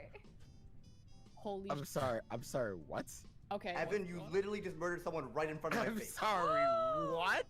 I'm sorry. What? Wait, keep up. Evan Wait, is officially the murderer. My The Evan literally gaydar only is other going off. person on my screen is Wolfie right now. Just and saying, it's I'm sorry. voting. put my vote Evan, in. I'm voting you off. Fire You're a mode. murderer. What? No, you literally What? I didn't see Guys, you do vote it, for but I Evan, hear I'll it in vote. your voice. Why are you voting me off? It's the voice of a killer. What the fuck is happening? Wait, Get so off my who's ship. accusing Evan right now? I am accusing Evan. I was doing a code. I was doing a code. I walk out of the room, walk back in, and Evan killed. Who was it he killed? Toast. He killed it right in front of me. I swear that's my first time I saw someone die in this game. Wait, I just voted Evan, but I take it back because I smashed the button because I think it's fucking Briggs. Because as soon as it went off, you were up at that thing waiting to get a kill. Briggs. I mean, here's the thing. If it's not Evan, it's Briggs. Here's the thing. First of all, GB hit the button. She didn't report a body. Briggs, how do you know that someone got killed? I literally have no clue what's going on right now. I literally have no clue what's going on. Can I demand order in the court, please? Briggs, are you the killer? I am not the killer. He Okay, it's Briggs and Evan! It's Briggs and Evan, confirmed. Easy, Briggs. Easy. Briggs and Evan. was about to die. You're trying to pull a bamboozle on me. I'm being voted off apparently, but I swear to God, I swear to God, if you can, get Briggs out of this goddamn game. Both of you. Wait. So who are we going first? We We'll can just go have to vote Briggs him or out. Evan. God, Sorry. Briggs, you are the dumbest motherfucker I've met up. We're gonna find out. So it's Briggs. Okay, if he's not Evan, it's Briggs. I'm telling you. Briggs is the other one. See? Here it is. Me. Easy. Wow. It's Briggs. He's a murderer. A killer. All right, goodbye. Goddamn bastard. What?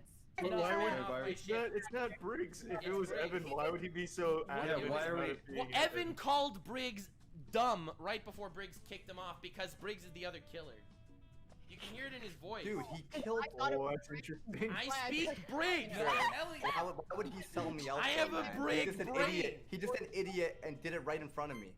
It's Briggs. I'm telling you, I don't know what you're going on You about. gotta trust. You gotta trust. I speak Briggs. I speak Evan. I'm never gonna be I wrong speak about this. Briggs, I speak Evan. Yeah, me too. Nux, you're really sus. What power Nux has? Look how much power he has. I'm telling you, it's Briggs. I know him so well. It's stupid. The crowd before Briggs gets me because it's Briggs. God damn it! I know it's Briggs. It's Briggs. There's bull. God damn it! I'm so tempted to just push that freaking button. I know it's Briggs. Oh, you hear it in his voice. Well, it really might be Briggs. I told you it's Briggs. Briggs. I'm telling you. Where was it? It was on the hallway going from Shield towards Nav. Yeah, he was kind of chasing me. Yeah, No, I was Briggs with did you, come though. from that area. Bro, I was I with saw you. him leave that area. No, So I did not see Briggs at all. I was but not chasing can you. I was attest- legit saying to like, okay, obviously you couldn't hear me. I was like, okay, I'm gonna stay with Noble this time, so these assholes don't like accuse me this time. All right. You don't call your teammates assholes by I'm Briggs. just Yeah, saying, that's it. yo, Just for that, we're voting you off. Potato with you again. All right, it's Potato. Wait, don't we I not don't know. vote Now on you're just seven? kind of lashing wait. out at random people. Charlie, Briggs. what's up? I'm just saying, I stuck with Noble, so I would have some I'm like just alibi. saying that and they I've wouldn't never think been wrong when it came to you and I- Evan. Dumbass Briggs. You fucking moron. Literally, we could have gotten away with that, Briggs, because GB hit If the it wasn't button. for those meddling kids and GB that dumb hit the dog. fucking button. No one saw the body, Briggs, and you Someone were like, "It's walked into the Evan." room and saw the body. No, after I was killed about to somebody. kill her. Actually, fucking did it. No, Briggs.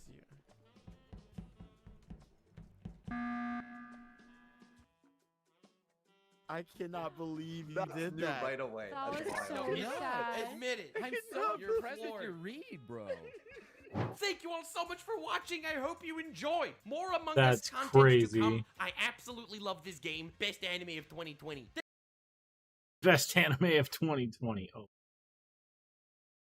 Oh, chat. It's been a blast. I will catch you all tomorrow. We'll fucking play some games. We got to get some Genshin Impact going. I just can't bring myself to play some more of it right now.